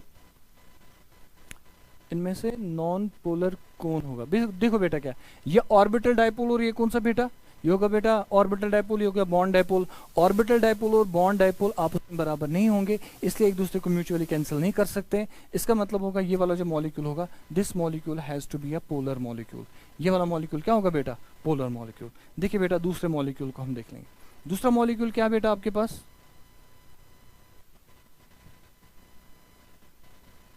दूसरा मॉलिक्यूल जो दिया वो दिया XeF4, XeF4, XeF4 xenon tetrafluoride, XeF4। XeF4 लेंगे तो इसका स्ट्रक्चर कैसा बनेगा बेटा, Xe जो होता है बेटा, इसके पास वैलेंस इलेक्ट्रॉन कितने होते हैं, 8 होते हैं। आप लेंगे बेटा Xe, इसमें 8 इलेक्ट्रॉन होते हैं। 8 इलेक्ट्रॉन होंगे तो ऐसे दिखाएंगे 1 2 3 4 5 6 7 एंड 8। अब इसका स्ट्रक्चर कैसे बनेगा, यहाँ से एक फ्लोरीन, यहाँ से एक फ्लोरीन, यहाँ से एक फ्लोरीन, और यहाँ से भी एक फ्लोरीन। यहाँ से क्या होगा बेटा, एक लोन पेयर बनेगा, यहाँ से, यहाँ से बनेगा बेटा एक लोन पेयर, लोन पेयर आएगा यहाँ से, और यहाँ से भी क्या आएगा बेटा, एक लोन पेयर। अगर आप लोन पेयर लेंगे बेटा ऐसे,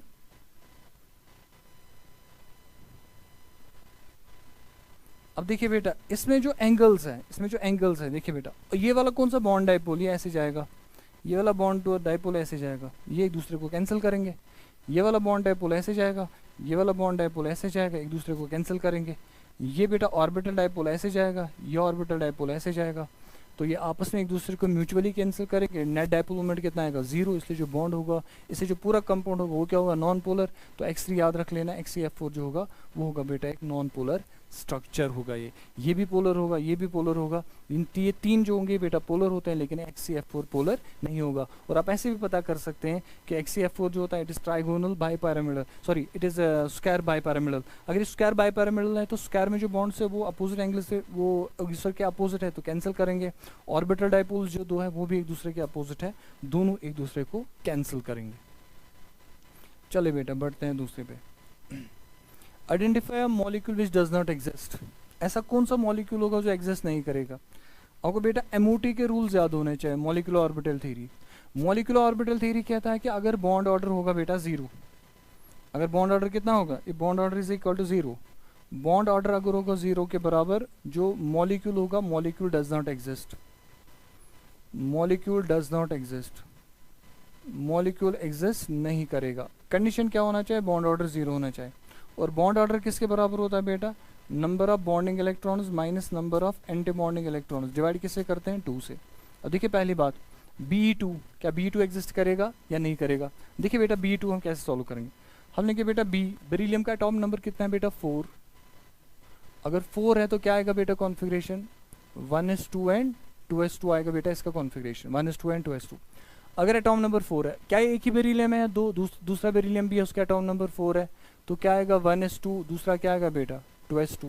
अब मैं 2 बेरिलियम एटम्स का कॉम्बिनेशन कराऊंगा। कॉम्बिनेशन कैसे कराएंगे बेटा, कॉम्बिनेशन में इसका 1s इसके 1s के साथ कंबाइन होगा, इसका 2s इसके 2s के साथ कंबाइन होगा। जब कंबाइन होगा तो कंबाइन कैसे होंगे, ये बेटा आपने 1s दिखा दिया, ये है बेटा 1s और ये भी क्या है बेटा 1s, इसमें 2 इलेक्ट्रॉन इसमें 2 इलेक्ट्रॉन। जब ये 2 इलेक्ट्रॉन्स का कॉम्बिनेशन बनेगा, ऑर्बिटल्स का कॉम्बिनेशन, तो इसमें बनेंगे बॉन्डिंग मॉलिक्यूल और ऑर्बिटल एंड एंटी बॉन्डिंग। इसको लिखेंगे बेटा सिग्मा 1s, सिग्मा 1s, इसको लिखेंगे बेटा sigma star 1s, sigma star 1s। इसमें 2 इलेक्ट्रॉन इसमें 2 इलेक्ट्रॉन। अब देखिए बॉन्डिंग और एंटी बॉन्डिंग में बराबर इलेक्ट्रॉन्स है कि नहीं है, नहीं है, बिल्कुल है ना सही। इन दोनों में बॉन्डिंग और एंटी बॉन्डिंग में इलेक्ट्रॉन बराबर है, तो यहाँ से अगर बॉन्ड बनेगा यहाँ से टूटेगा, इसका मतलब बॉन्ड ही नहीं बनेगा। तो ये हो गया 1s। उसके बाद क्या होगा, इसका जो 2s होगा, 2s में 2 इलेक्ट्रॉन, इसके दूसरे बेरिलियम एटम के 2s में 2 इलेक्ट्रॉन, ये 2 इलेक्ट्रॉन आपस में कंबाइन होंगे। जब 2 इलेक्ट्रॉन आपस में कंबाइन होंगे, यहाँ पे आएंगे 2 इलेक्ट्रॉन, यहाँ पे आएंगे 2 इलेक्ट्रॉन, 2 इलेक्ट्रॉन कैंसिल। ये क्या बनेगा बेटा, सिग्मा 2s। ये क्या बनेगा बेटा, सिग्मा स्टार 2s। अगर इस सिग्मा 2s ये क्या बनेगा, सिग्मा स्टार 2s। तो यहाँ बॉन्डिंग में देखिए कितने इलेक्ट्रॉन है बेटा, बॉन्डिंग में कितने इलेक्ट्रॉन है, बॉन्डिंग में यहाँ पे 2 इलेक्ट्रॉन, यहाँ पे 2 इलेक्ट्रॉन। तो आप लिखेंगे बॉन्ड ऑर्डर कितना आएगा, bond order is equal to bonding में 4 इलेक्ट्रॉन बेटा, बॉन्डिंग में कितने इलेक्ट्रॉन आएंगे बेटा, 4 इलेक्ट्रॉन। माइनस करेंगे एंटी बॉन्डिंग में कितने इलेक्ट्रॉन, यहाँ एंटी बॉन्डिंग में 2, यहाँ एंटी बॉन्डिंग में 2, कितने हो गए 4। 4/4 डिवाइड बाई 2 हो गया 0/2। तो bond order is equal to 0। Bond order क्या आएगा बेटा, 0। अगर बॉन्ड ऑर्डर 0 होगा तो मॉलिक्यूल डज नॉट एग्जिस्ट, इसका आंसर आएगा बेटा B2, कभी एग्जिस्ट नहीं करेगा। Hybridization and number of electrons around the central atom in NH4 ion respectively are. NH4 ion जिसको आप अमोनियम आयन पढ़ते हैं बेटा, अमोनियम आयन में क्या होगा बेटा, hybridization of central atom and ammonia का क्या होगा बेटा। अब हम ऐसे देखेंगे बेटा, ये एक्चुअल में है तो ऐसे, नाइट्रोजन इसके पास 3 हाइड्रोजन के साथ बॉन्ड से अमोनिया है और इसके पास एक लोन पेयर भी प्रेजेंट। आप इसको ऐड करेंगे बेटा H+। अब क्या करेगा, ये अपना लोन पेयर डोनेट करेगा, ammonia will act as a base, lone pair donate करेगा। अगर लोन पेयर डोनेट करेगा तो बनेगा क्या, यहाँ पे आएगा नाइट्रोजन, इस नाइट्रोजन के साथ यहाँ पे क्या बॉन्ड आएगा बेटा, हाइड्रोजन आएगा यहाँ पे, ये कोऑर्डिनेट बॉन्ड बनाएगा इसके साथ, और इसके साथ बचेंगे बेटा 3 hydrogens, hydrogen hydrogen and hydrogen. अब ये बॉन्ड तो कोऑर्डिनेट है लेकिन है तो कोवेलेंट ही, सिग्मा बॉन्ड ही बनेगा, तो ये सिग्मा बॉन्ड्स बन गए 4। तो ऐसा स्ट्रक्चर बनेगा। अब पॉजिटिव चार्ज किस पे आएगा, पॉजिटिव चार्ज आएगा नाइट्रोजन पे। जो मैं पहले बात भी कर रहा था कि अगर नाइट्रोजन 4 बॉन्ड्स बनाएगा तो उस पर चार्ज क्या आएगा बेटा, पॉजिटिव, तो पॉजिटिव चार्ज आएगा। अब देखिए अब बेटा यहाँ पे, अब इस पे आप गौर दीजिए, अगर आपको देखना बेटा कि नाइट्रोजन के अराउंड इलेक्ट्रॉन्स कितने हैं बेटा, वही लिखा है हाइब्रिडाइजेशन नंबर ऑफ इलेक्ट्रॉन 2 2 4 2 6 2 8, तो 8 इन दोनों में से कोई ऑप्शन है। अब इसका हाइब्रिडाइजेशन क्या है बेटा, स्टेरिक नंबर चेक करिए, स्टेरिक नंबर किसके बराबर आएगा, 1 sigma bond 2 sigma bond 3 4, steric number 4, hybridization sp3। तो हाइब्रिडाइजेशन है sp3 और इलेक्ट्रॉन्स कितने हैं, 8 ही आएगा इसका answer. The number of sigma bonds in pi bonds in butane 2-one, अगर आप ब्यूटेन 2-one बनाएंगे तो उसमें सिग्मा बॉन्ड्स और पाई बॉन्ड्स कितने होंगे। ब्यूटेन 2-one ऐसे है, कार्बन सिंगल बॉन्ड सी, कितने हैं बेटा, 4 कार्बन बनाने, ब्यूट बनाना है ना बेटा, 4 कार्बन बनाए। अब उसमें लिखा है बेटा AN मीन्स सिंगल बॉन्ड है, 2 मीन्स लोकल नंबर, किसका लोकल नंबर, फंक्शनल ग्रुप है बेटा, इसमें डबल बॉन्ड, फंक्शनल ग्रुप है डबल बॉन्ड, इसमें नो प्रॉब्लम बना दिया डबल बॉन्ड। उसके बाद क्या लिखा है बेटा, ओन, 2-one लिखा है तो 2-one बना दिया आपने। इसके साथ क्या करेंगे आप बेटा, इसके साथ रख देंगे आप बेटा हाइड्रोजन एटम्स इसके साथ रहेंगे। यहाँ पे रख दिया आपने हाइड्रोजन और यहाँ पे हाइड्रोजन एंड हाइड्रोजन। इसी को पढ़ेंगे हम बेटा, कौन सा स्ट्रक्चर, ब्यूटेन 2-one। नाम कहाँ से करेंगे, यहाँ से स्टार्ट, 1 2 3 एंड 4, इसको पढ़ेंगे ब्यूटेन 2-one। अब इसमें निकालना क्या है, नंबर ऑफ सिग्मा बॉन्ड्स कितने होंगे बेटा, 1, जितने हाइड्रोजन उतने सिग्मा, पहले जितने हाइड्रोजन, 1 2 3 4 5 6 7। मैं इनको कट करूंगा थोड़ा, आपको समझ में आएगा, 1 2 3 4 5 6 7 8 9 10 11, और इन 2 सिग्मा पाई में से एक सिग्मा 2, ये बेटा ये है ना जो डबल बॉन्ड है, इसमें सिग्मा 1 पाई 1, तो सिग्मा 1। अब देखिए टोटल सिग्मा 1 2 3 4 5 6 7 8 9 10 11 12 सिग्मा है, 12 सिग्मा आपने निकाल दिया। अब इसमें से एक बॉन्ड बचेगा जिसको हम बोलेंगे बेटा पाई बॉन्ड, वो एक ही पाई बॉन्ड है, 12 sigma and 1 pi is the answer. Which are the following molecules do not follow octet rule, इनमें से कौन है जो ऑक्टेट रूल फॉलो नहीं कर रहा है। पहली बात है मीथेन का स्ट्रक्चर आपको पता है, ऑक्टेट फॉलो कर रहा है, मीथेन का टेट्राहेड्रल स्ट्रक्चर होता है, ऑक्टेट फॉलो कर रहा है, और मीथेन में कार्बन के अराउंड कितने होते हैं बेटा, बराबर 8 इलेक्ट्रॉन्स होते हैं, ऑक्टेट फॉलो करेगा। वाटर का स्ट्रक्चर बेंट होता है, हाइब्रिडाइजेशन sp3, तो H आपने बना दिया, इस पे 2 लोन पेयर्स होते हैं बेटा, 2 लोन पेयर्स, आप काउंट करिए इलेक्ट्रॉन, इसके 2 इलेक्ट्रॉन, इसके 2 इलेक्ट्रॉन हो गए 4, और ये 4 हो गए 8, ऑक्टेट फॉलो कर रहा है। उसके बाद लिखा है NH3 में क्या होगा बेटा, 3 हाइड्रोजन के साथ 3 बॉन्ड्स, 3 हाइड्रोजन के साथ बेटा 3 बॉन्ड्स, और क्या होगा, नाइट्रोजन पे एक लोन पेयर भी प्रेजेंट होगा, लोन पेयर प्रेजेंट होगा तो ये ऑक्टेट फॉलो कर रहा है, ये भी ऑक्टेट फॉलो कर रहा है, ये भी ऑक्टेट फॉलो कर रहा है, ये भी, लेकिन AlCl3 ऑक्टेट फॉलो नहीं करेगा। अल्मोनियम के पास कितने वैलेंस इलेक्ट्रॉन होते हैं बेटा, 3, मैं लिखूंगा ऐसे 1 2 एंड 3, ये 3 क्लोरीन के साथ बॉन्ड बनाएगा Cl, यहाँ से भी क्लोरीन के साथ बॉन्ड बनाएगा Cl, यहाँ पे भी क्लोरीन के साथ बॉन्ड बनाएगा Cl। अब देखिए अल्मोनियम के अराउंड कितने इलेक्ट्रॉन आ गए बेटा, अल्मोनियम के इलेक्ट्रॉन, इसके 2 इलेक्ट्रॉन, इस बॉन्ड के 2 इलेक्ट्रॉन, इस बॉन्ड के 2 इलेक्ट्रॉन, टोटल कितने आ गए बेटा, 6 electron. So it is an electron deficient molecule. ये इलेक्ट्रॉन डिफिशिएंट मॉलिक्यूल है, ये लेविस एसिड की तरह बिहेव करेगा, लेविस एसिड कैटलिस्ट का हम काम लेते हैं इससे बेटा। तो ये जो होता है, ये वाला स्पीशीज जो है ये ऑक्टेट को फॉलो नहीं कर रहा है। देखिए बेटा, the state of hybridization of C1 C3 and C5, structure आपको ऐसे बनाया बेटा, CH ट्रिपल बॉन्ड दिया है, उसके बाद C सिंगल बॉन्ड CH, फिर लिखा है डबल बॉन्ड, फिर लिखा है बेटा CH single bond CH2 single bond, लिखा है बेटा CH3। आपको हाइब्रिडाइजेशन निकालना है। अब हाइब्रिडाइजेशन किसका निकालना है बेटा, कार्बन 1 3 एंड 5। अब नंबरिंग कहाँ से करेंगे, वहाँ से सिंगल बॉन्ड, यहाँ से ट्रिपल बॉन्ड है, यहीं से नंबरिंग करेंगे। 1 2 इसको मानेंगे, 3 इसको मानेंगे, 4 इसको मानेंगे, 5 इसको मानेंगे। इसमें टोटल 6 कार्बन है, हमें सिर्फ चाहिए 1 3 और 5। अब 1 का हाइब्रिडाइजेशन क्या है बेटा, अब 1 का हाइब्रिडाइजेशन निकालने के लिए आप इस चीज़ का ख्याल रखेंगे पहले। देखिए बेटा क्या है, ये लिखा है यहाँ पे कार्बन, और इस कार्बन को यहाँ से क्या अटैच है बेटा, हाइड्रोजन। यहाँ से कार्बन है और यहाँ से क्या बेटा अटैच, इसको तो हाइड्रोजन अटैच है। लाइकवाइज ये वाला कार्बन जो है इसको भी क्या अटैच है बेटा, हाइड्रोजन अटैच है।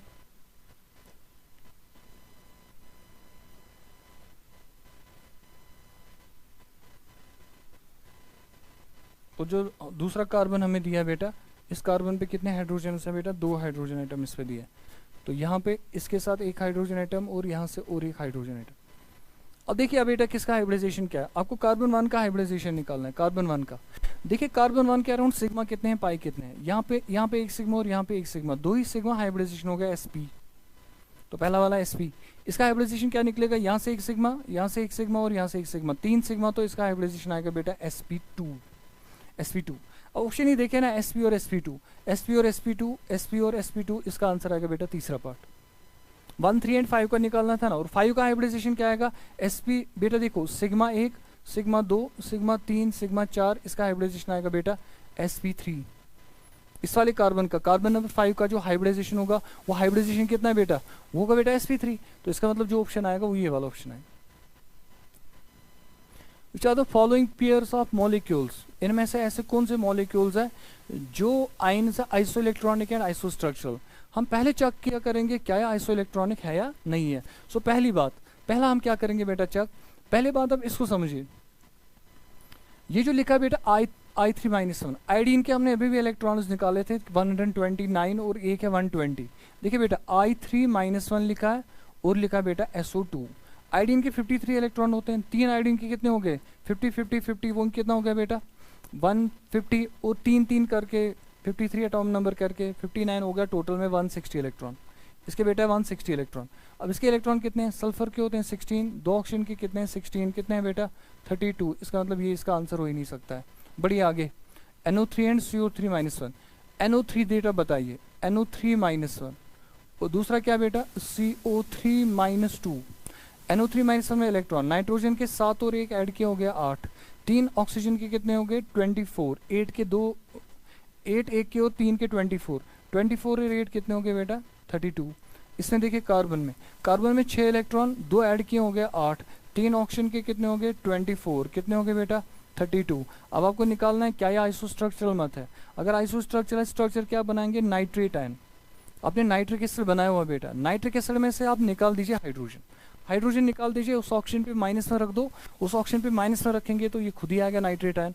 तो नाइट्रेट आयन का स्ट्रक्चर कैसा होगा बेटा, ऐसे N double bond O, single bond आएगा बेटा O-1, और यहाँ से बनेगा एक कोऑर्डिनेट बॉन्ड ऑक्सीजन के साथ। यहाँ पे क्या लिखा है बेटा कार्बोनेट आयन लिखा है, कार्बोनेट ऐसे C के बाद क्या करेंगे बेटा डबल बॉन्ड ऑक्सीजन, यहाँ से 2 ऑक्सीजन है इस पे भी -1 चार्ज, और एक ऑक्सीजन है इस पे भी -1 चार्ज। इन दोनों का बेटा स्टीरिक नंबर निकालिए, स्टीरिक नंबर निकालेंगे तो क्या आएगा, इसके कितने सिग्मा बॉन्ड्स बनेंगे 1 2 एंड 3। ये जो कोऑर्डिनेट बॉन्ड है ये भी सिग्मा बॉन्ड है, ये भी सिग्मा है, ये भी सिग्मा है, 3 सिग्मा है, तो हाइब्रिडाइजेशन sp2 ट्राइंगुलर प्लेनर। इसका सिग्मा 1 सिग्मा 1 सिग्मा 1, 3 सिग्मा, तो हाइब्रिडाइजेशन sp2 ट्राइंगुलर प्लेनर। तो ये जो आपस में ये आइसोस्ट्रक्चरल भी है और ये आइसो इलेक्ट्रॉनिक स्पीशीज भी होते हैं। Which are the following molecules planar, इनमें से प्लेनर कौन है? इसमें से प्लेनर तो आसान है बेटा, इसमें जो BF3 होगा वो प्लेनर होगा। BF3 का स्ट्रक्चर ऐसे, आपको ये चीज़ें बेटा फटाफट याद होनी चाहिए। बोरान के पास 5 वैलेंस इलेक्ट्रॉन होते हैं, 2 and 3, 3 इलेक्ट्रॉन यूज़ करेगा 3 फ्लोरीन के साथ, तो ऐसा स्ट्रक्चर बनेगा। ये जो स्ट्रक्चर बनेगा इसमें जो चारों एटम्स होंगे they will be in the same plane, it will be a planar molecule. जो CH4 होता है वो टेट्राहेड्रल होता है, टेट्राहेड्रल प्लेनर नहीं होता है। PCl3 में एक मसला है बेटा, PCl3 में लोन पेयर होते हैं। PCl3 अगर आप देखेंगे ना बेटा, इसमें लोन पेयर्स होते हैं, और अगर लोन पेयर होंगे तो प्लेनर नहीं होगा। अगर इसमें बेटा लोन पेयर होंगे तो प्लेनर नहीं होगा। कैसे एक लोन पेयर नहीं होगा बेटा? अब देखिए PCl3 में ये फॉस्फोरस, यहाँ से एक क्लोरीन, यहाँ से एक क्लोरीन, और यहाँ से और एक क्लोरीन, Cl, यहाँ से भी Cl और यहाँ से भी Cl, इसके ऊपर एक लोन पेयर, तो ये प्लेनर कैसे हो गए? तो पायरामिडल है, प्लेनर नहीं हो सकता। अमोनिया भी पायरामिडल होता है, अमोनिया में भी एक लोन पेयर और 3 बॉन्ड्स, पायरामिडल अमोनिया भी होता है। तो इनमें से जो प्लेनर होता है, प्लेनर होगा बेटा इनमें से सिर्फ BF3। The following would have a permanent dipole movement, इनमें से कौन सा मॉलिक्यूल होगा जिसका परमानेंट डाइपोल मूवमेंट होगा? पहली बात कार्बन डाइऑक्साइड। कार्बन डाइऑक्साइड का स्ट्रक्चर ऐसे होगा, C double bond O, C double bond O। ठीक है बेटा, अगर ये डाइपोल मूवमेंट इसका होगा तो क्या हो सकता है? इस बॉन्ड का डाइपोल मूवमेंट ऐसे, इस बॉन्ड का डाइपोल मूवमेंट ऐसे। क्या ये अपोजिट डाइपोल्स है सेम बॉन्ड्स के? हाँ, यहाँ से भी वही बॉन्ड, यहाँ से भी वही बॉन्ड। डाइपोल्स तो अपोजिट है, अगर डाइपोल्स अपोजिट हो गए तो नेट डाइपोल मूवमेंट 0, इसका जो डाइपोल मूवमेंट होगा वो 0 होगा। बिसाइड्स आप ये भी याद रखेंगे, जो सिमेट्रिकल मॉलिक्यूल्स होते हैं, सिमेट्रिकल मॉलिक्यूल्स का डाइपोल मूवमेंट क्या होता है? वो 0 होता है। Carbon dioxide is a symmetrical molecule, dipole movement 0। दूसरा क्या लिखा है? BF3। BF3 आपने बेटा अभी लिखा, BF और यहाँ से BF, यहाँ से BF। BF3 क्या होगा? क्या ये सिमेट्रिकल है या अनसिमेट्रिकल? सिमेट्रिकल मॉलिक्यूल है। यहाँ से क्या होगा? इसका डाइपोल मूवमेंट ऐसे जाएगा, इसका डाइपोल मूवमेंट ऐसे जाएगा, इसका डाइपोल मूवमेंट ऐसे जाएगा। इन दोनों का रिजल्टेंट निकालेंगे तो यहाँ से निकलेगा, इन दोनों का रिजल्टेंट इसके परफेक्टली बराबर होगा, इन दोनों का रिजल्टेंट इसके बराबर। क्यों? क्योंकि इन बॉन्ड डाइपोल्स में जो एंगल होगा वो होगा 120। अगर दो बॉन्ड्स होंगे inclined at an angle of 120, angle of 120, उनका रिजल्टेंट अगर आप निकालेंगे वो आएगा उसी बॉन्ड के बराबर। तो इसका जो डाइपोल मोमेंट होगा इसका रिजल्टेंट भी उतना ही आएगा, बस इसका तो उतना ही है, इसका भी उतना ही है कि अपोजिट होंगे तो कैंसिल हो जाएंगे। उसके बाद है CCl4। CCl4 भी एक सिमेट्रिकल मॉलिक्यूल है, टेट्राहेड्रल है। तो टेट्राहेड्रल अगर होगा सिमेट्रिकल मॉलिक्यूल होगा, इसका जो डाइपोल मोमेंट होगा वो 0 होगा, जैसे मीथेन का dipole moment would be equal to 0। तो इसमें आंसर बचेगा बेटा अमोनिया, वो हमने पहले भी किया था। Ammonia is a polar molecule, इसका परमानेंट डाइपोल मोमेंट होता है, कितना होता है बेटा? 1.47, इसका 1.47 dy होता है dipole moment. Correct order of bond length इनमें से correct order of bond length क्या है बेटा? अगर आपको correct order of bond length निकालना है, आपको पहले याद रखना पड़ेगा, आपको ऑक्सीजन के 3 स्पीशीज है। एक तो आपको O2 दिया है, आपको दिया बेटा O2+1, और क्या दिया बेटा? O2-1, O2-1। इस O2 में कितने इलेक्ट्रॉन होते हैं बेटा? 16। इसका जो बॉन्ड ऑर्डर आएगा वो आएगा 2। इस O2+1 में कितने इलेक्ट्रॉन होंगे? 15 आएगा, तो बॉन्ड ऑर्डर कितना आएगा बेटा? 2.5। उसके बाद इसका बॉन्ड ऑर्डर कितना आएगा? ये 17 बेटा। इसका बॉन्ड ऑर्डर कितना आएगा बेटा? 1.5 के बराबर, 1.5।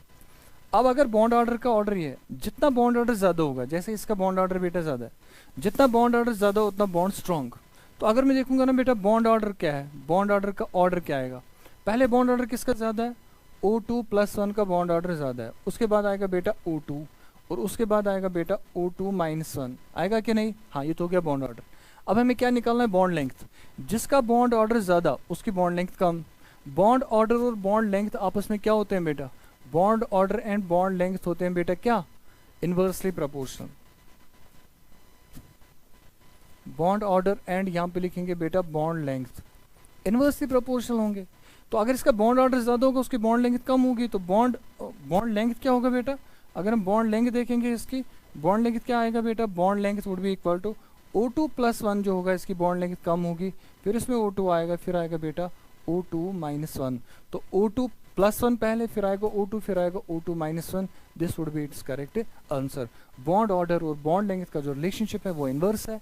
जिसका बॉन्ड ऑर्डर ज़्यादा उसकी बॉन्ड लेंथ कम। आपको मैंने ट्रिक सिखाया कैसे निकालना है बॉन्ड ऑर्डर, आप ट्रिक देखे बॉन्ड ऑर्डर निकालिए और आंसर निकालिए। Which are the following species is diamagnetic, इनमें से ऐसा कौन सा स्पीशीज है जो क्या होगा बेटा? जो डायमैग्नेटिक होगा। अगर आपको डायमैग्नेट निकालना है, डायमैग्नेटिक के लिए हमें ऑर्बिटल मॉलिक्यूलर ऑर्बिटल डायग्राम बनाना पड़ेगा। पहली बात है कि जो O2 होता है, मेजर सक्सेस, सबसे मेजर सक्सेस जो था किस थ्योरी का बेटा, मेजर सक्सेस किस थ्योरी का, मॉलिक्यूलर ऑर्बिटल थ्योरी का, वो था कि जो O2 है उसने प्रूव करके दिया O2 इज पैरामैग्नेटिक। तो ये बात आप पहले मान के चलेंगे सर जो O2 होता है वो होता है पैरामैग्नेटिक। O2 क्या होता है बेटा, पैरामैग्नेटिक। क्यों होता है पैरामैग्नेटिक, O2 के 2 अनपेयर्ड इलेक्ट्रॉन्स होते हैं अकॉर्डिंग टू MOT, तो ये पैरामैग्नेटिक है। हमें क्या निकालना है, डायमैग्नेटिक। अब हम देखेंगे O2 - 2 क्या होगा। पहले हम O2 की बात देखेंगे। अगर हम 2 ऑक्सीजन लेंगे बेटा, ऑक्सीजन ले लिया, इसका एटॉमिक नंबर है 8, कॉन्फ़िगरेशन क्या बनेगा 1s2 2s2 2p4। दूसरा ऑक्सीजन लेंगे, क्या बनेगा बेटा, एटॉमिक नंबर 8 1s2 2s2 और लेंगे बेटा 2p4। लिया आपने ये 2 ऑक्सीजन, ये 1s किसके साथ कंबाइन होगा 1s के साथ, तो खत्म कहानी। 2s किसके साथ कंबाइन होगा 2s के साथ। अब क्या बचा बेटा 2p4, 2p4 एक ऑक्सीजन एटम का दूसरे 2p4 के साथ कंबाइन होगा, 2p4 ऐसे। इसमें कितने इलेक्ट्रॉन है बेटा 4, इसमें इलेक्ट्रॉन है 4 इलेक्ट्रॉन, 1 2 3 एंड 4, रख दिए 4 इलेक्ट्रॉन। इसमें भी रख देंगे हम बेटा 4 इलेक्ट्रॉन। अब जब ये कंबाइन होंगे, कंबाइन होकर नया ऑर्बिटल्स बनाएंगे जो बॉन्डिंग और एंटी बॉन्डिंग होंगे। अब ऑक्सीजन में आपको पता है पहले आता बेटा सिग्मा 2pz, पहले आएगा बेटा सिग्मा 2pz, ये बनेगा पहले। उसके बाद 2 आएंगे पाई वाले, कौन सा, पाई 2px एंड पाई 2py। उसके बाद यहाँ पे पहले पाई ऑर्बिटल, पाई ऑर्बिटल। उसके बाद यहाँ पे पहले कौन सा ऑर्बिटल, सिग्मा ऑर्बिटल। नाइट्रोजन तक इसका रिवर्स होता है, नाइट्रोजन तक यहाँ 2 पहले रख दो फिर 1 रख दो, तो ये बनेगा सिग्मा। अब देखिए इन 8 इलेक्ट्रॉन्स का डिस्ट्रीब्यूशन आप कैसे करेंगे, 1 2 बेटा, इसमें 2 इलेक्ट्रॉन रख देंगे आप, 1 2 रख दिया आपने 2 इलेक्ट्रॉन। उसके बाद 8 इलेक्ट्रॉन है टोटल, इसमें 2 इलेक्ट्रॉन और इसमें 2 इलेक्ट्रॉन। अब कितने बच गए 2 इलेक्ट्रॉन, 2 इलेक्ट्रॉन को आपको डीजेनरेट ऑर्बिटल्स, ये पाई स्टार 2px है, पाई स्टार 2px, ये है बेटा पाई स्टार 2py, ये होगा पाई 2px, ये होगा पाई 2py, ये बॉन्डिंग और ये एंटी बॉन्डिंग। अब 2 इलेक्ट्रॉन बच गए, 2 इलेक्ट्रॉन को कहाँ दे देंगे, एक को यहाँ पे रखेंगे, एक को यहाँ पे रखेंगे, तो ये बन गया बेटा O2। क्या बन गया बेटा O2। आपको O2 चाहिए या आपको चाहिए O2 - 2, O2 - 2। अगर O2 - 2 है तो आपको 2 इलेक्ट्रॉन बढ़ाने पड़ेंगे, 2 इलेक्ट्रॉन बढ़ाएंगे तो मान लीजिए यहाँ से 1 इलेक्ट्रॉन बढ़ा दिया, यहाँ से 1 इलेक्ट्रॉन बढ़ा दिया, यहाँ पे भी तो इलेक्ट्रॉन बढ़ेगा। यहाँ पे अगर इलेक्ट्रॉन बढ़ा दिया, ऐसे इलेक्ट्रॉन बढ़ा दिया, यहाँ पे भी क्या बढ़ा दिया इलेक्ट्रॉन, इलेक्ट्रॉन बढ़ने से सारे इलेक्ट्रॉन स्पीड हो गए। इससे पहले तो ये 2 अनपेयर थे, तो वो तो पैरामैग्नेटिक था, वो मैंने बोला था ऑक्सीजन इज पैरामैग्नेटिक। अगर आप इसमें 2 इलेक्ट्रॉन बढ़ाएंगे, 2 इलेक्ट्रॉन बढ़ाने से क्या होगा, इसमें सारे इलेक्ट्रॉन स्पीड हो जाएंगे, तो ये बनेगा डायमैग्नेटिक। इसका आंसर ही होगा, क्या होगा बेटा इसका आंसर, जो O2 - 2 होगा वो क्या होगा बेटा, दैट्स डायमैग्नेटिक इन नेचर। चलिए बेटा next question, the following does not exist, इनमें से कौन एग्जिस्ट नहीं करेगा। H2 एग्जिस्ट करता है, आपने किया है। C2 के बारे में भी एग्जिस्ट करेगा। He2 एग्जिस्ट नहीं करेगा। क्यों नहीं एग्जिस्ट करेगा, देखिए बेटा हीलियम का एटॉमिक नंबर कितना होता है बेटा 2। क्या एक ही हीलियम है या 2 है, 2 हीलियम है सर। एक का कॉन्फ़िगरेशन 1s2, दूसरे का भी कॉन्फ़िगरेशन 1s2। इसका 1s2, एक हीलियम एटम का 1s2 दूसरे हीलियम एटम के 1s2 के साथ कंबाइन होगा। इसमें 2 इलेक्ट्रॉन, इसमें 2 इलेक्ट्रॉन, जब भी आपस में कंबाइन होंगे, कंबाइन होके क्या करेंगे बेटा, एक तो बनाएगा सिग्मा 1s, दूसरा बनाएगा सिग्मा स्टार 1s, एक बॉन्डिंग ऑर्बिटल, दूसरा एंटी बॉन्डिंग। इसमें 2 इलेक्ट्रॉन्स गए, इसमें 2 इलेक्ट्रॉन्स गए, ये बॉन्डिंग में उतने, एंटी बॉन्डिंग में उतने। बॉन्ड ऑर्डर कितना होगा, NB - NA divide by 2, NB - NA 2/2 divide by 2, 2 - 2 कितना होगा 0/2, bond order is 0, it does not exist.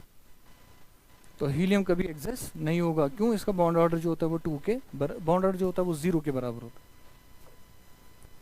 उसके बाद the number of 90 degree bond angles present in PCl5 molecule, जो PCl5 मॉलिक्यूल होगा इसमें नंबर ऑफ कौन सा एंगल्स बेटा निकालना है, 90 डिग्री एंगल्स कितने हैं। अगर आपको PCl5 बनाना है तो PCl5 के लिए आप याद रखेंगे, जो PCl5 होता है बेटा वो होता है ट्राइंगुलर बाइपैरामिडल। PCl5 क्या होता है बेटा, ट्राइंगुलर बाइपैरामिडल।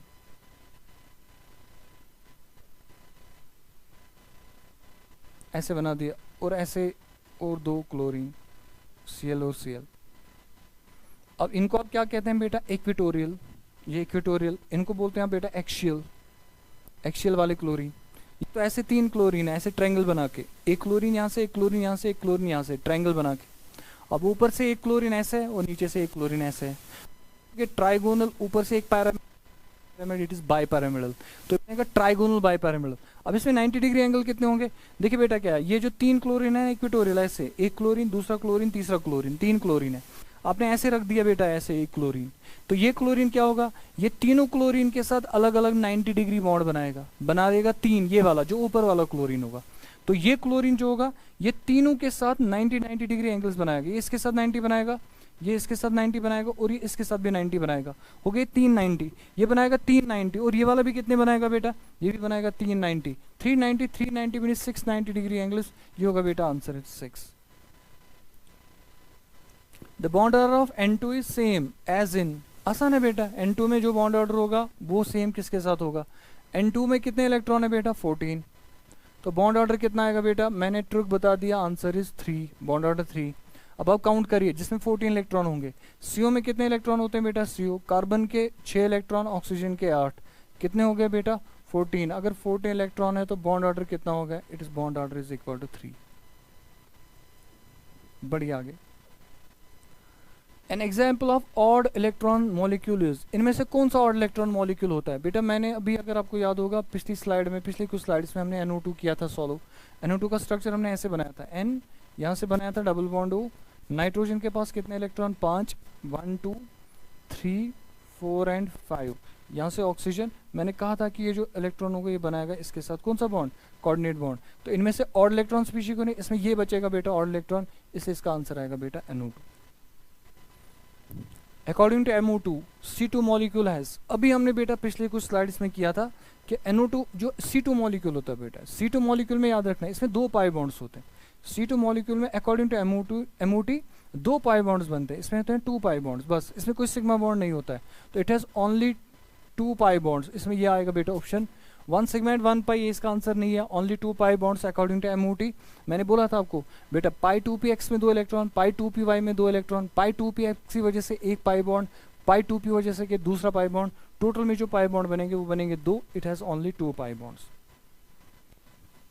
अब आपको बेटा ये मैच करना है, इसको मैच करना है, match the compounds given in column 1, column 1 में जो कंपाउंड्स दिए थे with their structures given in column 2 and assign the correct code, correct code आपको असाइन करना है। अब इसमें से आपने एक चीज तो पहले सॉल्व किया था बेटा, XeF4 हमने एक बार सॉल्व किया, उसको बोला हमने बेटा स्क्वायर प्लेनर, हाँ शेप तो दिया ना बेटा, स्ट्रक्चर क्या होगा, तो स्क्वायर प्लेनर होगा बेटा कौन सा, XeF4, XeF4 is square planar. उसके अलावा जो SF6 है बेटा, SF6, ये जो SF6 होता है आपको पता है बेटा, SF6 जो होता है ऑक्टाहेड्रल होता है, सल्फर के पास 6 वैलेंस इलेक्ट्रॉन होते हैं, यहाँ से एक फ्लोरीन, यहाँ से एक फ्लोरीन आएगा, यहाँ से एक फ्लोरीन आएगा, यहाँ से एक फ्लोरीन आएगा, उसके अलावा ये बन गया बेटा स्क्वायर जैसा, और यहाँ से एक फ्लोरीन आएगा, और यहाँ से भी एक फ्लोरीन आएगा, तो इसको बोलेंगे ऑक्टाहेड्रल। जो SF6 होता है बेटा वो क्या होता है बेटा, ऑक्टाहेड्रल। उसके बाद है बेटा ClF3, ClF3 कैसे बनाएंगे, Cl के पास टोटल वैलेंस इलेक्ट्रॉन कितने होते हैं बेटा, 7 वैलेंस इलेक्ट्रॉन होते हैं, आप लिखेंगे 1 2 3 4 5 6 एंड 7, यहाँ से आएगा बेटा फ्लोरीन एक, यहाँ से भी आएगा बेटा फ्लोरीन एक, यहाँ से भी आएगा एक फ्लोरीन एक, ये बनेगा T जैसा, तो ये T जैसा बनेगा लेकिन थोड़ा बेंट बनेगा, क्यों बनेगा बेंट, क्योंकि ये लोन पेयर क्या करेंगे बेटा, ये बॉन्ड पेयर्स को थोड़ा सा रिपेल करेंगे, तो ये बॉन्ड पेयर को रिपेल करेगा, उसकी वजह से ये T जैसा दिखने वाला, ये T जैसे थोड़ा बेंट हो जाएगा, तो ClF3 जो होगा वो बेंट शेप होगा। अब देखिए A को आएगा 2 बेटा, A को आएगा 2 आंसर, यहाँ से बेटा A को आएगा 2, 2 यहाँ पे है, और B को क्या आएगा 3, B को आएगा 3, आंसर वुड बी 2, इसका 2 आंसर होगा। और XeO3 जो होगा, XeO3 आप खुद देखिए बेटा, XeO3 कैसे होगा, जिनन के पास कितने इलेक्ट्रॉन होते हैं वैलेंस शेल में, 8 इलेक्ट्रॉन होते हैं, 8 इलेक्ट्रॉन ऐसे, एक डबल बॉन्ड O, दूसरा डबल बॉन्ड O, तीसरा डबल बॉन्ड O, और यहाँ से दिखा के बेटा लोन पेयर इट्स पायरामिडल, तो ये वाला जो XeO3 होगा ये बनेगा बेटा पायरामिडल शेप, तो ये आएगा इसका आंसर बेटा सेकंड पार्ट। और D orbital involve in hybridization in PCl5, जो PCl5 है उसमें जो हाइब्रिडाइजेशन में डी ऑर्बिटल इन्वॉल्व है वो कौन सा है, पहले फॉस्फोरस का आप एटॉम नंबर बताइए, 15 कॉन्फ़िगरेशन बताइए, 1s2, हाँ 2s2, 2p6, उसके बाद क्या आएगा बेटा 3s2, 3s2 के बाद क्या आएगा बेटा 3p3 आएगा कि नहीं, उसके बाद आएगा बेटा 3d, लेकिन ये 0, अब 3d में कोई इलेक्ट्रॉन है नहीं, तो बॉन्डिंग में कैसे पार्टिसिपेट करेगा, उसके लिए हम क्या करेंगे, अकॉर्डिंग टू VBT हम इलेक्ट्रॉन्स का एक्साइटेशन करेंगे, यहाँ से एक इलेक्ट्रॉन उठा के यहाँ लगा देंगे, यहाँ से इलेक्ट्रॉन का एक्साइटेशन करेंगे, तो ये कितना बनेगा 3s1, उसके बाद बनेगा बेटा 3p3, और क्या बनेगा बेटा 3d1। तो s का एक ऑर्बिटल, इसमें एक इलेक्ट्रॉन, p के 3 ऑर्बिटल्स, 3 में एक एक इलेक्ट्रॉन, 3 में 3 इलेक्ट्रॉन, और d के कितने ऑर्बिटल्स हैं बेटा 5 ऑर्बिटल, 1 2 3 4 5, इसमें एक इलेक्ट्रॉन। अब ये 5 बॉन्ड बना सकते हैं किन के साथ, 5 क्लोरीन के साथ। अगर 5 बॉन्ड बनाएंगे विथ 5 क्लोरीन एटम्स, ये वाला जो d ऑर्बिटल होगा ये होगा बेटा dz²। कौन सा होगा बेटा dz, लेकिन किस सबशेल का 3 का, तो इसका जो आंसर होना चाहिए वो होगा बेटा 3dz²। ऐसे याद रखे PCl5 में जो हाइब्रिडाइजेशन होगा ना PCl5 में, वो होगा बेटा sp3d। इसका जो हाइब्रिडाइजेशन होगा वो होगा sp3d। sp3d हाइब्रिडाइजेशन में जो d ऑर्बिटल इन्वॉल्व होता है बॉन्डिंग में, वो कौन सा होता है 3dz। dz²। अब यहाँ पे जो फॉस्फोरस है उसका 3 वाला d। उसके बाद बढ़िए, which are the following statements incorrect regarding hybridization।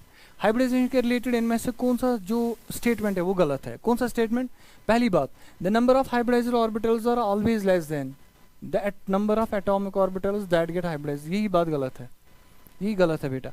क्यों, जो नंबर ऑफ हाइब्रिडाइज्ड ऑर्बिटल्स होते हैं वो ऑलवेज बराबर होते हैं जितने आपस में कंबाइन होंगे।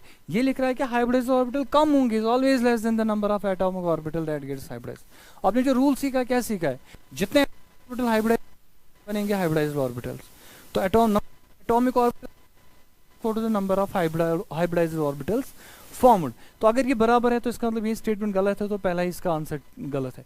अब दूसरा क्या सही है इसका, the hybridized orbitals are always equivalent in energy and shape, ये बिल्कुल ठीक है। All sp3 hybridized orbitals are at 90 degree 109 point, ठीक है। sp3d2 hybridized orbitals are directed towards the corners of a regular octahedron. अगर sp3d2 हाइब्रिडाइजेशन होगा उसकी geometry होगी ऑक्टाहेड्रल, तो ऑक्टाहेड्रॉन नहीं होगा। तो इसका जो आंसर होगा इनकरेक्ट स्टेटमेंट वो है इसका पहला, जो 2 3 एंड 4 है वो है इसके करेक्ट स्टेटमेंट्स। बढ़े आगे, इनकरेक्ट स्टेटमेंट इनमें से कौन है, इनकरेक्ट स्टेटमेंट कौन है, तो पहला वाला स्टेटमेंट पढ़ी, bonding molecular orbital possess less energy than the combining atomic orbitals. पहला वाला स्टेटमेंट बिल्कुल ठीक है। जब बॉन्डिंग ऑर्बिटल बनता है वो बनता है by additive overlap of atomic orbitals, LCO principle, linear combination of atomic orbitals. अगर बॉन्डिंग बनाना है तो वो एडिटिव ओवरलैप से बनेगा, उसमें जो नेट एनर्जी होगी वो डिक्रीज होगी। तो बॉन्डिंग ऑर्बिटल की वो कंबाइनिंग ऑर्बिटल से कम होती है, तो पहली बात ठीक है। दूसरा, anti bonding orbitals are designated as sigma star pi star, ये भी ठीक है बेटा, ये तो गलत नहीं लिखा है, ये ऑप्शन बिल्कुल इसका ठीक है। और देखिए तीसरा ऑप्शन क्या लिखा है, molecular orbital formed by additive overlap. अगर आप मॉलिक्यूलर ऑर्बिटल निकालेंगे कैसे बेटा, एडिशन ओवरलैप से, addition overlap atomic orbital is called anti bonding, no उसको कहते हैं बेटा बॉन्डिंग। अगर एडिटिव ओवरलैप से निकालेंगे उसको कौन सा ऑर्बिटल बोलते हैं बेटा, बॉन्डिंग मॉलिक्यूलर ऑर्बिटल उसको हम कहते हैं। अगर हम किस ओवरलैप से निकालेंगे बेटा, अगर हम एडिटिव ओवरलैप से निकालेंगे उसको बोलते हैं बॉन्डिंग, लेकिन यहाँ पे लिखा है एंटी बॉन्डिंग, इसका मतलब इनकरेक्ट स्टेटमेंट यही होगा। क्या फोर्थ करेक्ट है, bonding molecular orbital contributes more towards the stability of molecule, बिल्कुल सही है।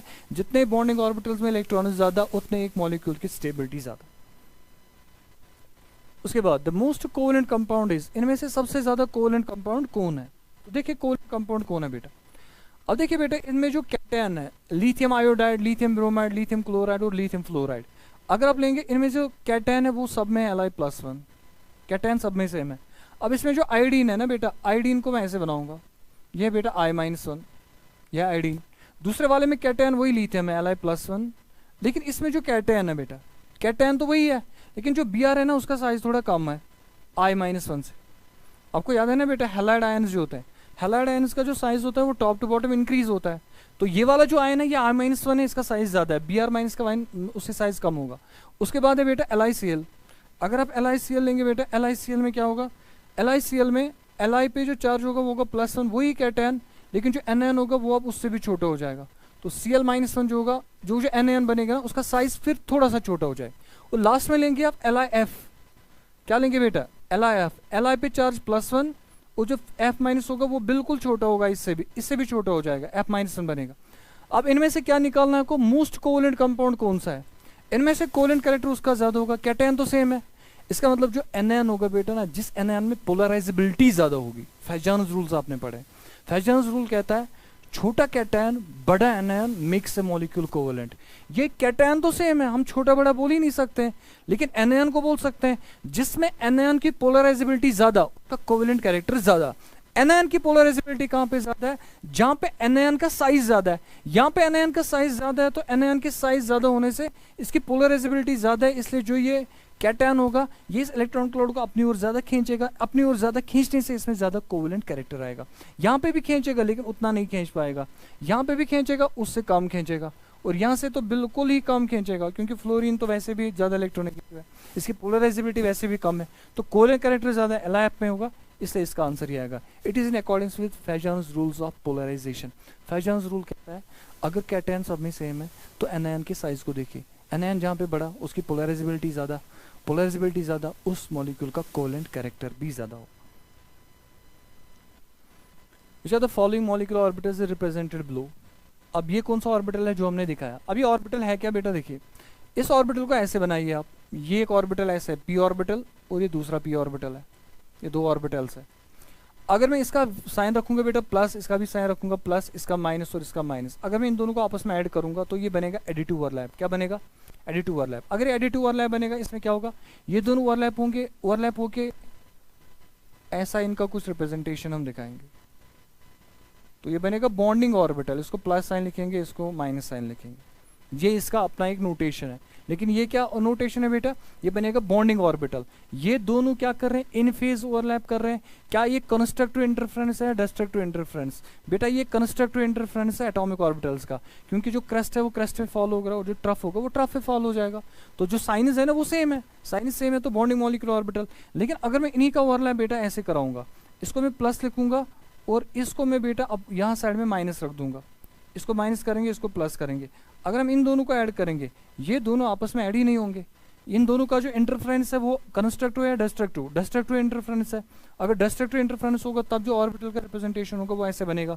ये जो नेगेटिव होगा इसको ऐसे दिखाएंगे, ये जो इसका पॉजिटिव होगा ऐसे दिखाएंगे, ये जो इसका पॉजिटिव नेगेटिव होगा यहाँ दिखाएंगे, जो इसका पॉजिटिव होगा वो यहाँ दिखाएंगे।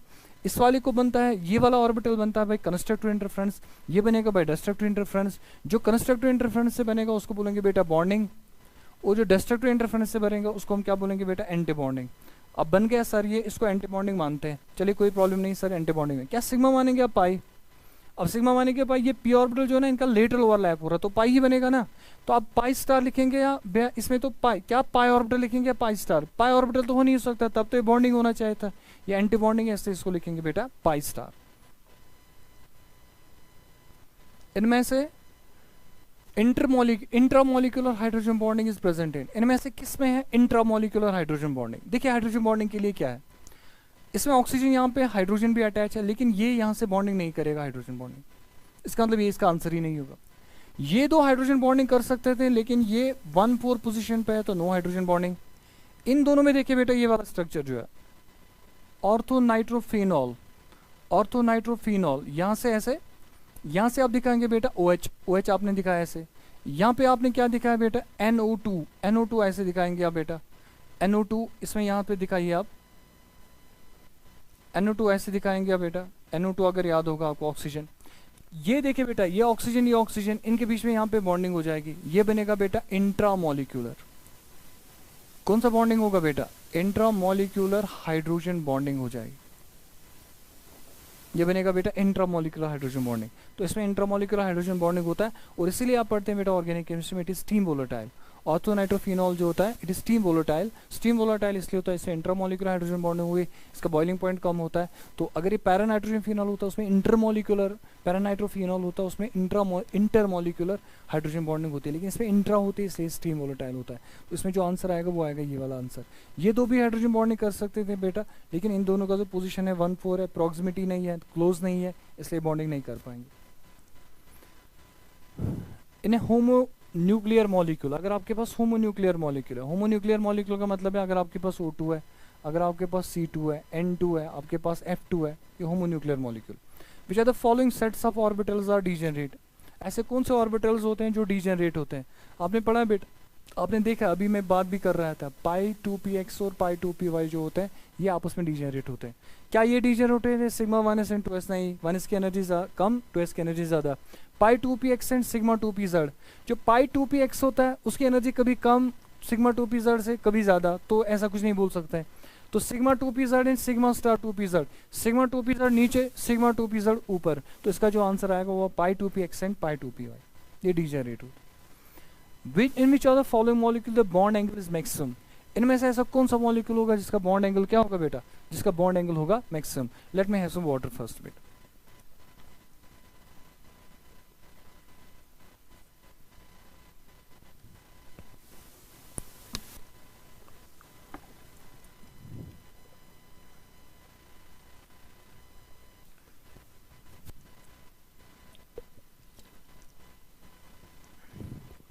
देखिए बेटा, इनमें से बॉन्ड ऑर्डर, ये बॉन्ड एंगल जो होगा, the bond angle is maximum, किस में होगा बॉन्ड एंगल मैक्सिमम। पहला लिखेंगे बेटा NH3, NH3 में ऐसे लोन पेयर, ये 3 बॉन्ड्स NH3 के, और आपको पता है इसमें लोन पेयर प्रेजेंट है, इससे जो बॉन्ड एंगल होगा वो 109 से कम होगा। हालांकि इसका हाइब्रिडाइजेशन है sp3, लेकिन लोन पेयर के रिपल्शन की वजह से बॉन्ड एंगल हो जाता है 107 डिग्री। दूसरी बात, मीथेन जो होगा, मीथेन में कोई लोन पेयर रिपल्शन नहीं, इसका बॉन्ड एंगल होगा बेटा 109, कोई लोन पेयर रिपल्शन नहीं, 109.28 होगा इसका बेटा bond angle, normal tetrahedral angle. अब सल्फर डाइऑक्साइड लेंगे तो सल्फर डाइऑक्साइड कैसे बनेगा, ऐसे बेंट स्ट्रक्चर होता है sulphur dioxide, S double bond O, यहाँ पे बनेगा बेटा लोन पेयर। अब इसका जो एंगल होगा, इसका हाइब्रिडाइजेशन है बेटा sp2, एंगल होना चाहिए 120, लेकिन इसका जो एंगल है वो है बेटा 119.5।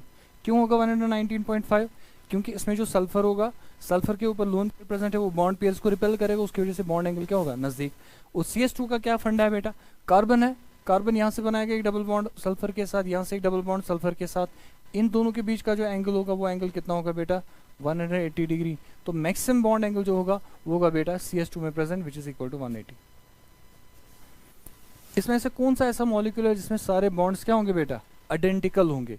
अब सारे बॉन्ड्स किसमें आइडेंटिकल होंगे, पहले लेंगे बेटा PCl5, PCl5 लेंगे तो ऐसा बनेगा, P यहाँ पे लिखेंगे बेटा Cl, यहाँ पे एक Cl, यहाँ पे लिखेंगे और एक Cl, और यहाँ पे लेंगे और एक Cl, यहाँ पे लेंगे बेटा और एक Cl, आपने बना दिया बेटा PCl5, PCl5। इसमें जो ये वाले बॉन्ड्स होते हैं इनको बोलते हैं इक्वेटोरियल बॉन्ड, जो ये वाले होते हैं इनको बोलते हैं एक्सियल बॉन्ड्स की जो लेंथ होती है वो ज्यादा होती है देन इक्वेटोरियल।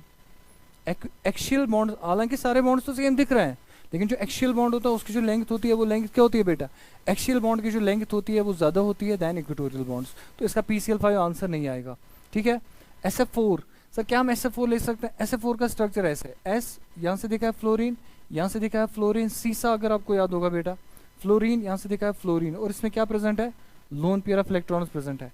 इन दो बॉन्ड्स की जो लेंथ होती है वो इनसे मैच नहीं करती, इसलिए सारे बॉन्ड जो होंगे वो सेम नहीं होंगे, क्योंकि सिमेट्रिकल मॉलिक्यूल नहीं होगा। अगर सिमेट्रिकल मॉलिक्यूल हो, पॉसिबिलिटी है कि बॉन्ड लेंथ जो होंगे वो सेम होंगे। उसके बाद लेंगे ICl3 लेंगे तो ऐसे बनेगा ICl, यहाँ से लेंगे बेटा Cl, यहाँ से भी एक Cl आएगा। अब उसके बाद क्या होगा, इस आइडियन पे होंगे बेटा 2 लोन पेयर्स। आइडियन के पास टोटल 7 इलेक्ट्रॉन होंगे, 4, 5, 6 और 7। अब इन दो की जो लेंथ होगी वो कुछ और होगी, इसकी लेंथ कुछ और होगी, तो ये टी शेप्ड होता है बेटा। टी शेप्ड होगा तो ये दो नज़दीक होंगे, इनके ये थोड़ा दूर होगा, तो लेंथ सेम नहीं होगा। लास्ट में क्या लिखा है, XCF4 हमने इससे पहले भी सॉल्व किया बेटा। XCF4 अगर आपको याद होगा कैसे किया था बेटा, XCF4 को देखिए, XC है बेटा यहाँ पे, यहाँ से दिखा है आपने F, यहाँ से दिखा है और एक F, यहाँ से दिखा है और एक F, और यहाँ से दिखा है और एक F। ये XCF4 है। इसमें जो सारे बॉन्ड्स है, और इसमें जो लोन पेयर्स 2 है बेटा, लोन पेयर्स, यहाँ से एक लोन पेयर है, यहाँ से एक लोन पेयर है। इमेजिन करिए आप बेटा, बीच में सेंट्रल एटम जिनन है, उसको यहाँ 4 साइड से 90 डिग्री एंगल्स पे 4 फ्लोरीन लगे, ऊपर एक लोन पेयर, नीचे एक लोन पेयर। ऊपर वाला लोन पेयर चारों को रिपेल करेगा, नीचे वाला लोन पेयर चारों को रिपेल करेगा, इक्वली रिपेल करेगा। There is no bias with the amount of repulsion that bonds face. इससे जो इनकी जो बॉन्ड लेंथ्स होंगे वो सब के बराबर होंगे। इसका आएगा बेटा XCF4 answer. The only force present among helium atoms. Helium is a noble gas. बेटा नोबल गैस में कौन सा फोर्स होता है, अगर नोबल गैस होगा इसमें होंगे बेटा कौन से forces, van der Waals forces. तो गैस होगा नॉन पोलर गैस है, नॉन पोलर नोबल गैस जो होगा वो होगा बेटा non polar. Non polar gases में जो सबसे प्रोमिनेंट फोर्स होता है वो कौन सा होता है बेटा, van der Waals force. An atom of an element X has 2 electrons in its outermost shell. एक एलिमेंट है X, इसके वैलेंस शेल में 2 इलेक्ट्रॉन है। 2 इलेक्ट्रॉन का मतलब हुआ कि इसकी वैलेंसी होगी बेटा 2। ठीक है। In it is outermost orbit and that of Y, जो वाई है ना इसके वैलेंस शेल में कितने हैं 5 इलेक्ट्रॉन, 1 2 3 4 एंड 5 वैलेंस इलेक्ट्रॉन है। अगर 5 valence electron it is outermost shell, इसकी वैलेंसी कितनी होगी बेटा 8 - 5, वो कितना होगा 3 होगा। The formula of the compound will be, अगर ये दो आपस में कंबाइन होंगे तो फॉर्मूला क्या बनेगा, x की वैलेंसी कितनी होगी बेटा 2 और y की वैलेंसी कितनी होगी 3, ये दो अगर आपस में कंबाइन होंगे 2 यहाँ पे लाओ 3 यहाँ पे लाओ तो क्या बनेगा बेटा x3y2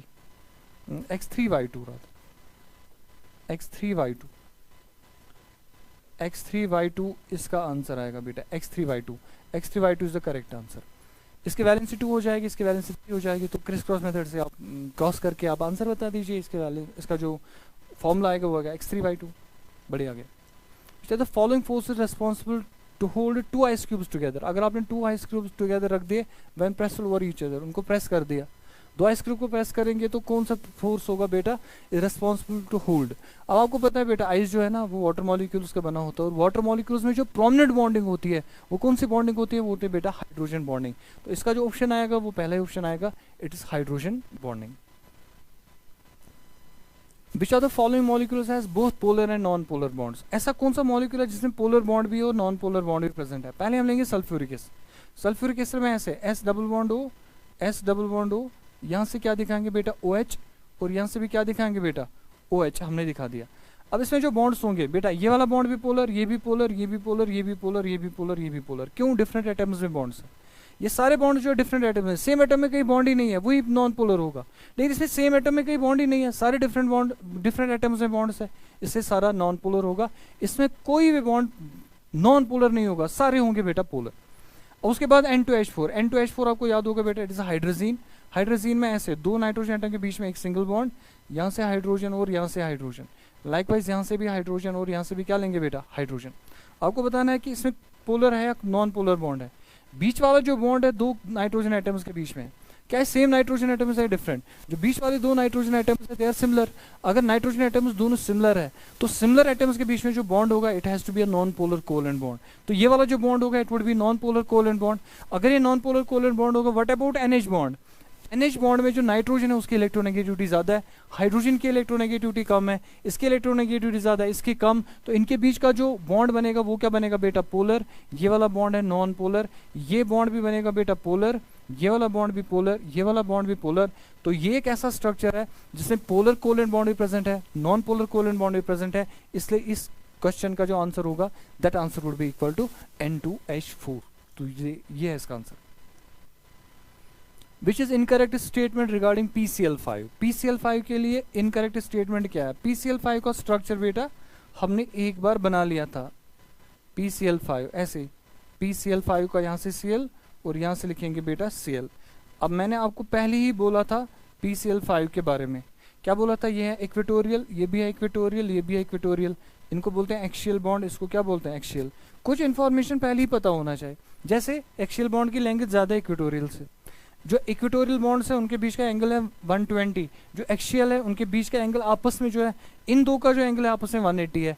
इनका जो इक्वेटोरियल के साथ बॉन्ड है वो 90 है। अब पढ़ते हैं क्या लिखा है। In PCl5 the hybridization of phosphorus sp3d। क्या फॉस्फोरस का हाइब्रिडाइजेशन sp3 है? अब sp3d है। अब बेटा फॉस्फोरस का स्टीरिक नंबर निकाले। स्टीरिक नंबर किसके बराबर बोला है बेटा? Number of sigma bonds plus number of lone pairs. बताइए फॉस्फोरस के अराउंड सिग्मा बॉन्ड्स कितने हैं? 5, 1 2 3 4 एंड 5।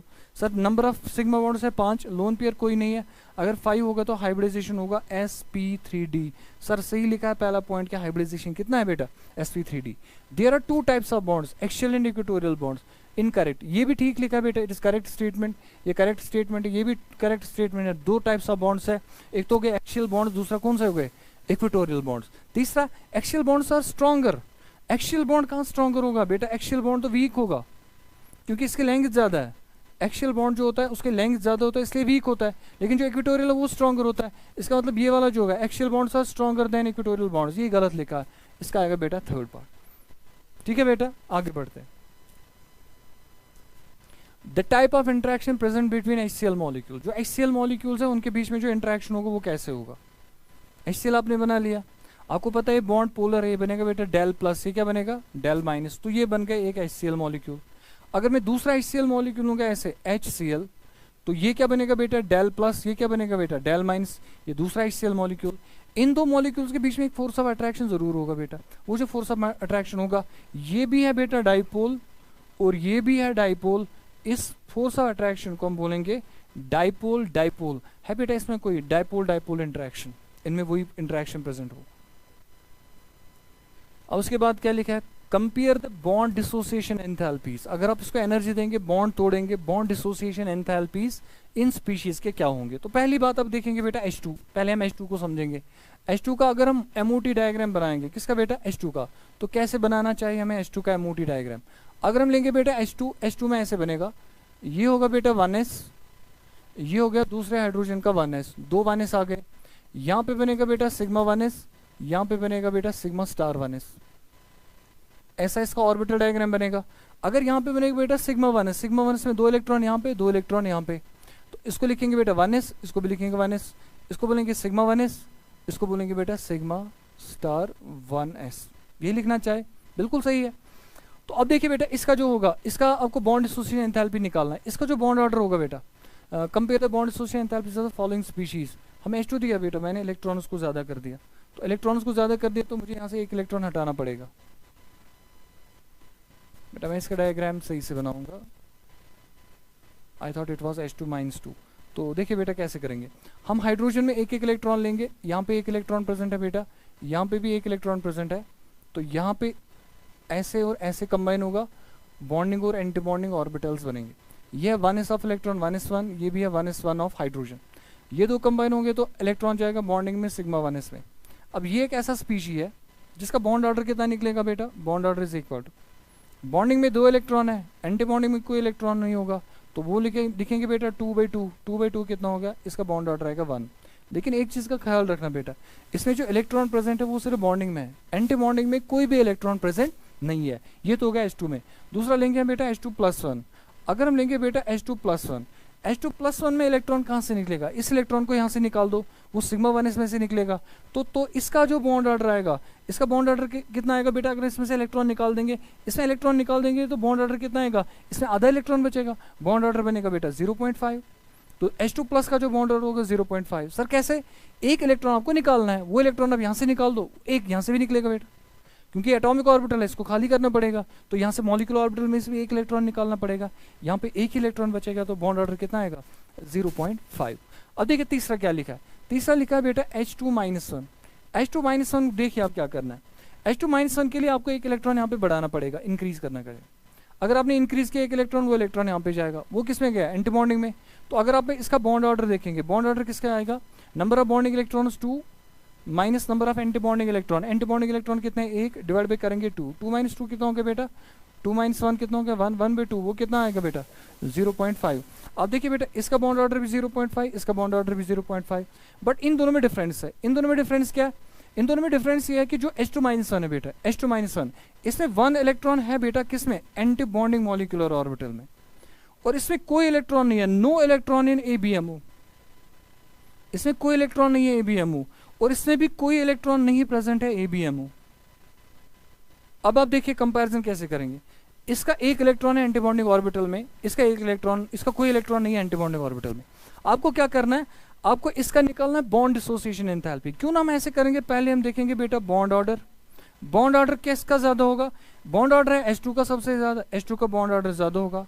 उसके बाद इन दोनों का बॉन्ड ऑर्डर सेम है, हम पहले किसको लिखेंगे H2+1, H2+1 पहले लिखेंगे, उसके बाद लिखेंगे बेटा H2-1, लिख दिया हमने बेटा ये 3, ये तो बन गया बॉन्ड ऑर्डर। अब जो इसका बॉन्ड लेंथ होगा, जितना बॉन्ड ऑर्डर ज्यादा उतना बॉन्ड डिसोसिएशन एनर्जी ज्यादा, उतना बॉन्ड डिसोसिएशन एंथैल्पी ज्यादा। अब जिस ऑर्डर में बॉन्ड ऑर्डर आ गया उसी ऑर्डर में क्या आएगा बेटा, बॉन्ड डिसोसिएशन एनर्जी। आप पूछेंगे सर यहाँ पे क्यों हमने ऐसा किया, यहाँ पे क्यों ना हम इक्वालिटी साइन लगा देंगे, यहाँ पे लगाएंगे इक्वालिटी साइन, लगा सकते हैं, नो प्रॉब्लम। अगर मैं निकालूंगा बेटा bond enthalpy, bond dissociation enthalpy, पहले H2 आना चाहे, अब इन दोनों में से कौन आएगा, सर इन दोनों का बॉन्ड ऑर्डर तो है 0.5।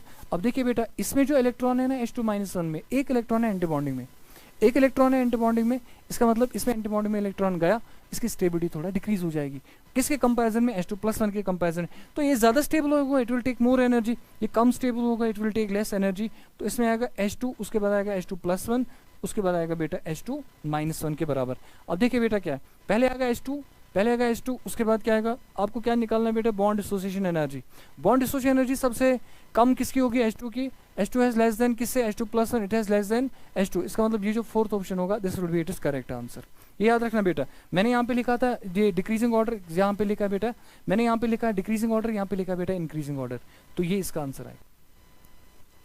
देखिए बेटा, select the incorrect statement about resonance. Resonance का इनकरेक्ट स्टेटमेंट क्या है, the resonating structures are hypothetical. आपने पढ़ा है बेटा रेजोनेंस के बारे में कि रेजोनेंस में हम जितने भी स्ट्रक्चर्स बनाते हैं, all of them are hypothetical structures, they are imaginary structures. Only structure that is real, that is resonance hybrid. तो पहली बात इसने सही लिखी है कि ये रेजोनेंस स्ट्रक्चर हाइपोथेटिकल होते हैं, ठीक लिखा है। The number of unpaired electrons in various resonating structures remain same. जितने भी रेजोनेटिंग स्ट्रक्चर्स आप बनाएंगे, रेजोनेंस का एक रूल भी है कि जितने भी रेजोनेटिंग स्ट्रक्चर आप बनाएंगे, उन सारे रेजोनेटिंग स्ट्रक्चर में जो नंबर ऑफ अनपेयर्ड इलेक्ट्रॉन्स होंगे और पेयर्ड इलेक्ट्रॉन्स होंगे वो ऑलवेज रहने चाहिए सेम, उनमें कोई चेंज नहीं आना चाहिए। इसका मतलब ये स्टेटमेंट ठीक है। उसके बाद hybrid structure is least stable, ये गलत लिखा बेटा। जो रेजोनेंस हाइब्रिड होता है वो सबसे ज्यादा स्टेबल होता है among all the canonical structures. Canonical structures में जो सबसे ज्यादा स्टेबल होगा ना बेटा, कैनोनिकल स्ट्रक्चर और हाइब्रिड में, वो सबसे ज्यादा होता है resonance hybrid. Resonance hybrid is most stable, इसने लिखा लीस्ट स्टेबल, ये incorrect statement, this is the answer. बड़े आगे, the correct order of strength of the bonds formed by overlapping of 2s 2p and 2p orbitals are. बेटा आपने VBT में एक point पढ़ा है, वीबीटी में आपने क्या सीखा वैलेंस बॉन्ड थ्योरी में, कि अगर डायरेक्शनली कॉन्सेंट्रेटेड ऑर्बिटल होगा, directionally concentrated orbital like p orbital, वो बनाता है stronger bond than non directional orbital s orbital. तो अगर आप वीबीटी के हिसाब से देखेंगे, अगर p और p के बीच में ओवरलैप होगा, वीबीटी के हिसाब से अगर p और p में ओवरलैप होगा, p ओवरलैप जो होता है वो स्ट्रॉन्गर होता है, p overlap is stronger than किसके, sp ओवरलैप, sp ओवरलैप, और वो स्ट्रॉन्गर होता है देन ss ओवरलैप।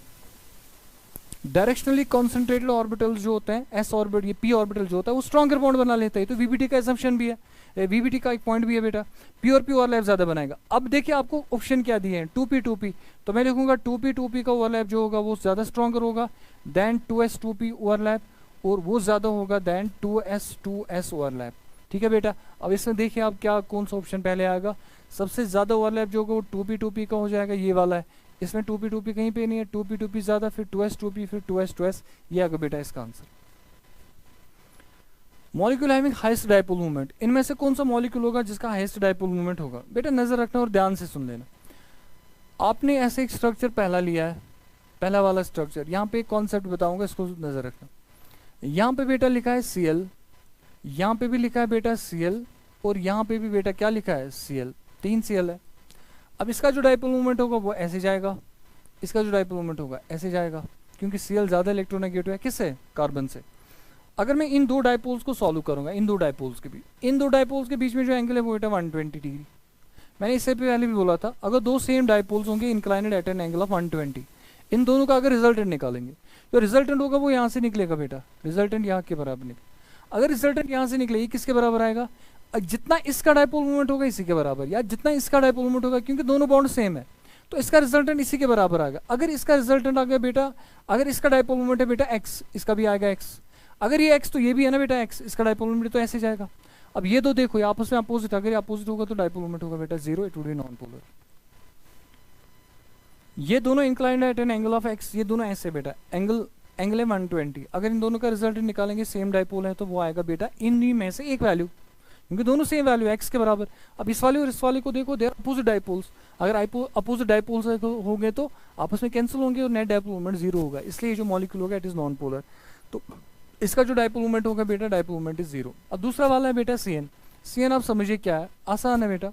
आपने ले लिया बेंजीन रिंग, बेंजीन रिंग में यहाँ पे CN कर दिया, इस कार्बन का जो हाइब्रिडाइजेशन है वो क्या है बेटा, sp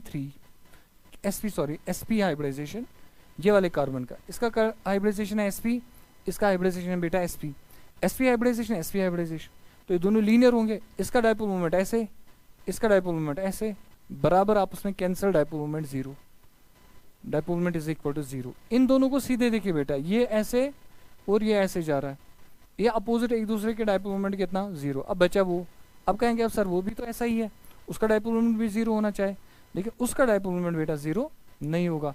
क्यों नहीं होगा ये याद भी रखना, और अक्सर पूछा जाएगा इसके बारे में, इसके क्वेश्चन आते हैं, पूछे गए हैं बार बार, याद रखना बेटा क्या है। जो ये वाला स्ट्रक्चर होता है जिसमें एक बेंजीन रिंग है बेटा, बेंजीन रिंग को यहाँ से अटैच है बेटा OH, ये OH ऐसे दिखाना है, और एक OH है बेटा वो ऐसे प्रेजेंट। आपको लगता होगा कि लीनियर होगा, आपको दिमाग में ये इमेज आएगी इसकी,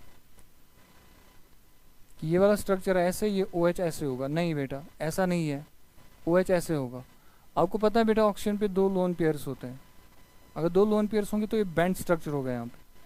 बेटा वाटर में जैसे आप बेंड स्ट्रक्चर निकालते हैं ना बेटा, वैसा ही तो यहाँ पे होंगे 2 लोन पेयर्स, तो बेंड स्ट्रक्चर बनेगा, इसलिए हम इसको ऐसे बना रहे हैं, बेंड स्ट्रक्चर बनेगा।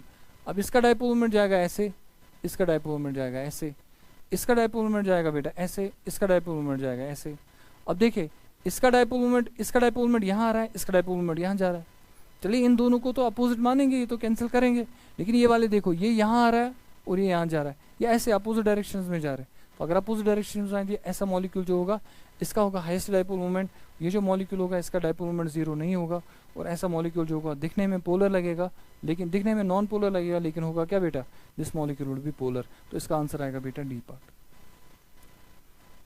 विच आर द फॉलोइंग ट्रांजिशंस, इनमें से कौन सा ट्रांजिशन होगा, bond order increase but magnetic nature does not change. Bond order बढ़ेगा, बॉन्ड ऑर्डर बढ़ेगा या नहीं बढ़ेगा, देखो बेटा N2 प्लस कन्वर्ट होगा N2 में, इसका बॉन्ड ऑर्डर बढ़ रहा है, N2 प्लस 1 और N2, आप खुद बताइए बेटा N2 प्लस 1 में कितने इलेक्ट्रॉन होते हैं, N2 प्लस 1 में, N2 प्लस 1 में कितने इलेक्ट्रॉन होते हैं बेटा, N2 में होते हैं 14, एक निकाल दो तो 13, N2 में कितने होते हैं बेटा 14, इसका जो बॉन्ड ऑर्डर आएगा वो आएगा बेटा 3, बॉन्ड ऑर्डर 3, इसका जो बॉन्ड ऑर्डर आएगा वो आएगा बेटा कितना 2.5। अब N2 प्लस से जा रहे हैं आप, N2 प्लस से जा रहे हैं आप, N2 जो बॉन्ड ऑर्डर होगा वो तो बढ़ेगा, बॉन्ड ऑर्डर इंक्रीज, तो ठीक है बॉन्ड ऑर्डर बढ़ रहा है, bond order increase but magnetic nature does not change. आपको पता है जो N2 होता है ना बेटा, N2 होता है बेटा डायमैग्नेटिक, इसका MOT देखेंगे तो पूरा डायमैग्नेटिक लेगा, N2 जो होता है पूरा डायमैग्नेटिक होता है, लेकिन जो N2 प्लस होता है वो होता है पैरामैग्नेटिक, इसमें मैग्नेटिक मूवमेंट चेंज होता है, इसका मैग्नेटिक बिहेवियर चेंज होगा। अगर आप N2 से जाएंगे N2 प्लस, अब इसका रिवर्स सोचिए बेटा, N2 से जा रहे हैं N2 प्लस, N2 से N2 प्लस जाएंगे, बॉन्ड ऑर्डर कम होगा तो ये वाला कंडीशन ही फिट नहीं करेगा, बॉन्ड ऑर्डर इंक्रीज। उसके बाद लिखा O2 से O2 प्लस, अगर आप देखेंगे बेटा O2 में कितने इलेक्ट्रॉन होते हैं बेटा 16, बॉन्ड ऑर्डर कितना आएगा 2।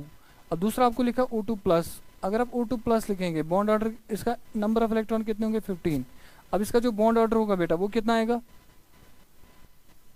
बेटा, इसका जो बॉन्ड ऑर्डर आएगा O2 का कितना होता है बेटा, O2 का होगा 16 2, O2 जो होगा इसके इलेक्ट्रॉन 15 है तो बॉन्ड ऑर्डर कितना आएगा बेटा 1.5।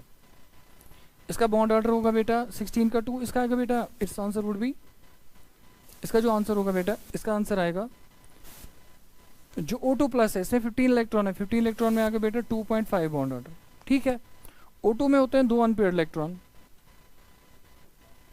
O2 में 2 अनपेयर्ड इलेक्ट्रॉन होते हैं, pi star 2p x and pi star 2p y में, इससे पहले हमने कर दिया 2 अनपेयर्ड इलेक्ट्रॉन होते हैं, पैरामैग्नेटिक होता है। अगर पैरामैग्नेटिक होगा इसमें से एक इलेक्ट्रॉन निकालेंगे फिर भी एक इलेक्ट्रॉन बचेगा, फिर भी ये पैरामैग्नेटिक रहेगा। इसमें 2 अनपेयर्ड इलेक्ट्रॉन, लेकिन इस वाले में होता है 1 अनपेयर्ड इलेक्ट्रॉन। अगर एक अनपेयर्ड इलेक्ट्रॉन होगा, ये यहाँ पे भी पैरामैग्नेटिक है, यहाँ पे भी पैरामैग्नेटिक है, जाना कहाँ है O2 से O2 प्लस, O2 से O2 प्लस जो बॉन्ड ऑर्डर है वो बढ़ रहा है। दूसरी बात ये यहाँ पे भी पैरामैग्नेटिक है, यहाँ पे भी पैरामैग्नेटिक है, यही इसका आंसर है। Maximum number of coplanar atoms in ethene molecules, ethene molecule है बेटा ऐसे C डबल बॉन्ड C, यहाँ पे हाइड्रोजन होगा, यहाँ पे भी हाइड्रोजन होगा, यहाँ पे हाइड्रोजन है बेटा और यहाँ पे भी हाइड्रोजन है, इसी को तो नाम पढ़ेंगे हम बेटा ईथीन। इसमें देखिए हाइब्रिडाइजेशन क्या है, ये हाइब्रिडाइजेशन है इसका sp2, ये हाइब्रिडाइजेशन है sp2, तो प्लेनर है सारा मॉलिक्यूल। अगर सारा मॉलिक्यूल प्लेनर है, जो ऑल द एटम्स होंगे वो होंगे इन द सेम प्लेन, अगर सेम प्लेन होंगे तो कितने होंगे 1 2 3 4 5 एंड 6, इसका आंसर आएगा बेटा 6। और देखिए the compound containing coordinate bond is, इसमें से कौन सा कंपाउंड होगा जिसमें कोऑर्डिनेट बॉन्ड्स होते हैं, तो कोऑर्डिनेट बॉन्ड्स किसमें होते हैं, पहली बात सल्फ्यूरिक एसिड लेंगे। अगर हम सल्फ्यूरिक एसिड लेंगे तो सल्फर का ऐसा स्ट्रक्चर, सल्फर यहाँ से दिखाएंगे O और H, यहाँ से दिखाएंगे बेटा O एंड H। अब सल्फर के पास कितने वैलेंस इलेक्ट्रॉन होते हैं बेटा 6, 1 2 3 4 5 एंड 6, 6 वैलेंस इलेक्ट्रॉन। ये सल्फर यहाँ से एक ऑक्सीजन है, यहाँ से एक ऑक्सीजन है, इस ऑक्सीजन के पास क्या है बेटा यहाँ पे, इसके पास यहाँ पे प्रेजेंट है बेटा लोन पेयर्स ऑफ इलेक्ट्रॉन्स, ये यहाँ से इसको इलेक्ट्रॉन पेयर डोनेट करेगा, ये यहाँ से डोनेट करेगा तो कोऑर्डिनेट बॉन्ड बना लेगा। आप कहेंगे सर इससे पहले भी तो ये स्ट्रक्चर बनाया, तब तो आपने डबल बॉन्ड बना दिया, इस वक्त कोऑर्डिनेट बॉन्ड बनाया, अगर आप ऑक्टेट थ्योरी के हिसाब से जाएंगे तो आप कोऑर्डिनेट बॉन्ड बनाएंगे, क्योंकि तब ऑक्टेट फॉलो करेगा, तो कोऑर्डिनेट बॉन्ड तो बनाना ही पड़ेगा। तो अब आपने कोऑर्डिनेट बॉन्ड बनाया तो इसमें कोऑर्डिनेट बॉन्ड की पॉसिबिलिटी है। अब देखिए उसके बाद O3 जो होता है बेटा, O3 ऐसे है, O ऑक्सीजन के पास कितने इलेक्ट्रॉन होते हैं बेटा, 6, 1 2 3 4 5 एंड 6। एक ऑक्सीजन के साथ डबल बॉन्ड बनाएगा, और एक ऑक्सीजन होगा इसमें भी 6 इलेक्ट्रॉन्स होंगे, इसके साथ कोऑर्डिनेट बॉन्ड बनाएगा, चलेगा। उसके बाद सल्फर ट्राइऑक्साइड है बेटा, सल्फर ट्राइऑक्साइड है, कितने ऑक्सीजन है बेटा, 3 ऑक्सीजन, 3 ऑक्सीजन बना दिया। ऑक्सीजन के पास कितने इलेक्ट्रॉन होते हैं बेटा, 6 इलेक्ट्रॉन, 6 इलेक्ट्रॉन है, ऐसे एक कोऑर्डिनेट बॉन्ड, एक कोऑर्डिनेट बॉन्ड, एक कोऑर्डिनेट बॉन्ड, तीनों में कोऑर्डिनेट बॉन्ड्स है। Answer is all of this. ठीक है बेटा, तो this ends of the discussion. I hope you learn everything from this. और आगे वाली क्लास में, आगे वाले टेस्ट में बेटा आप अपना ख्याल रखें। All the best.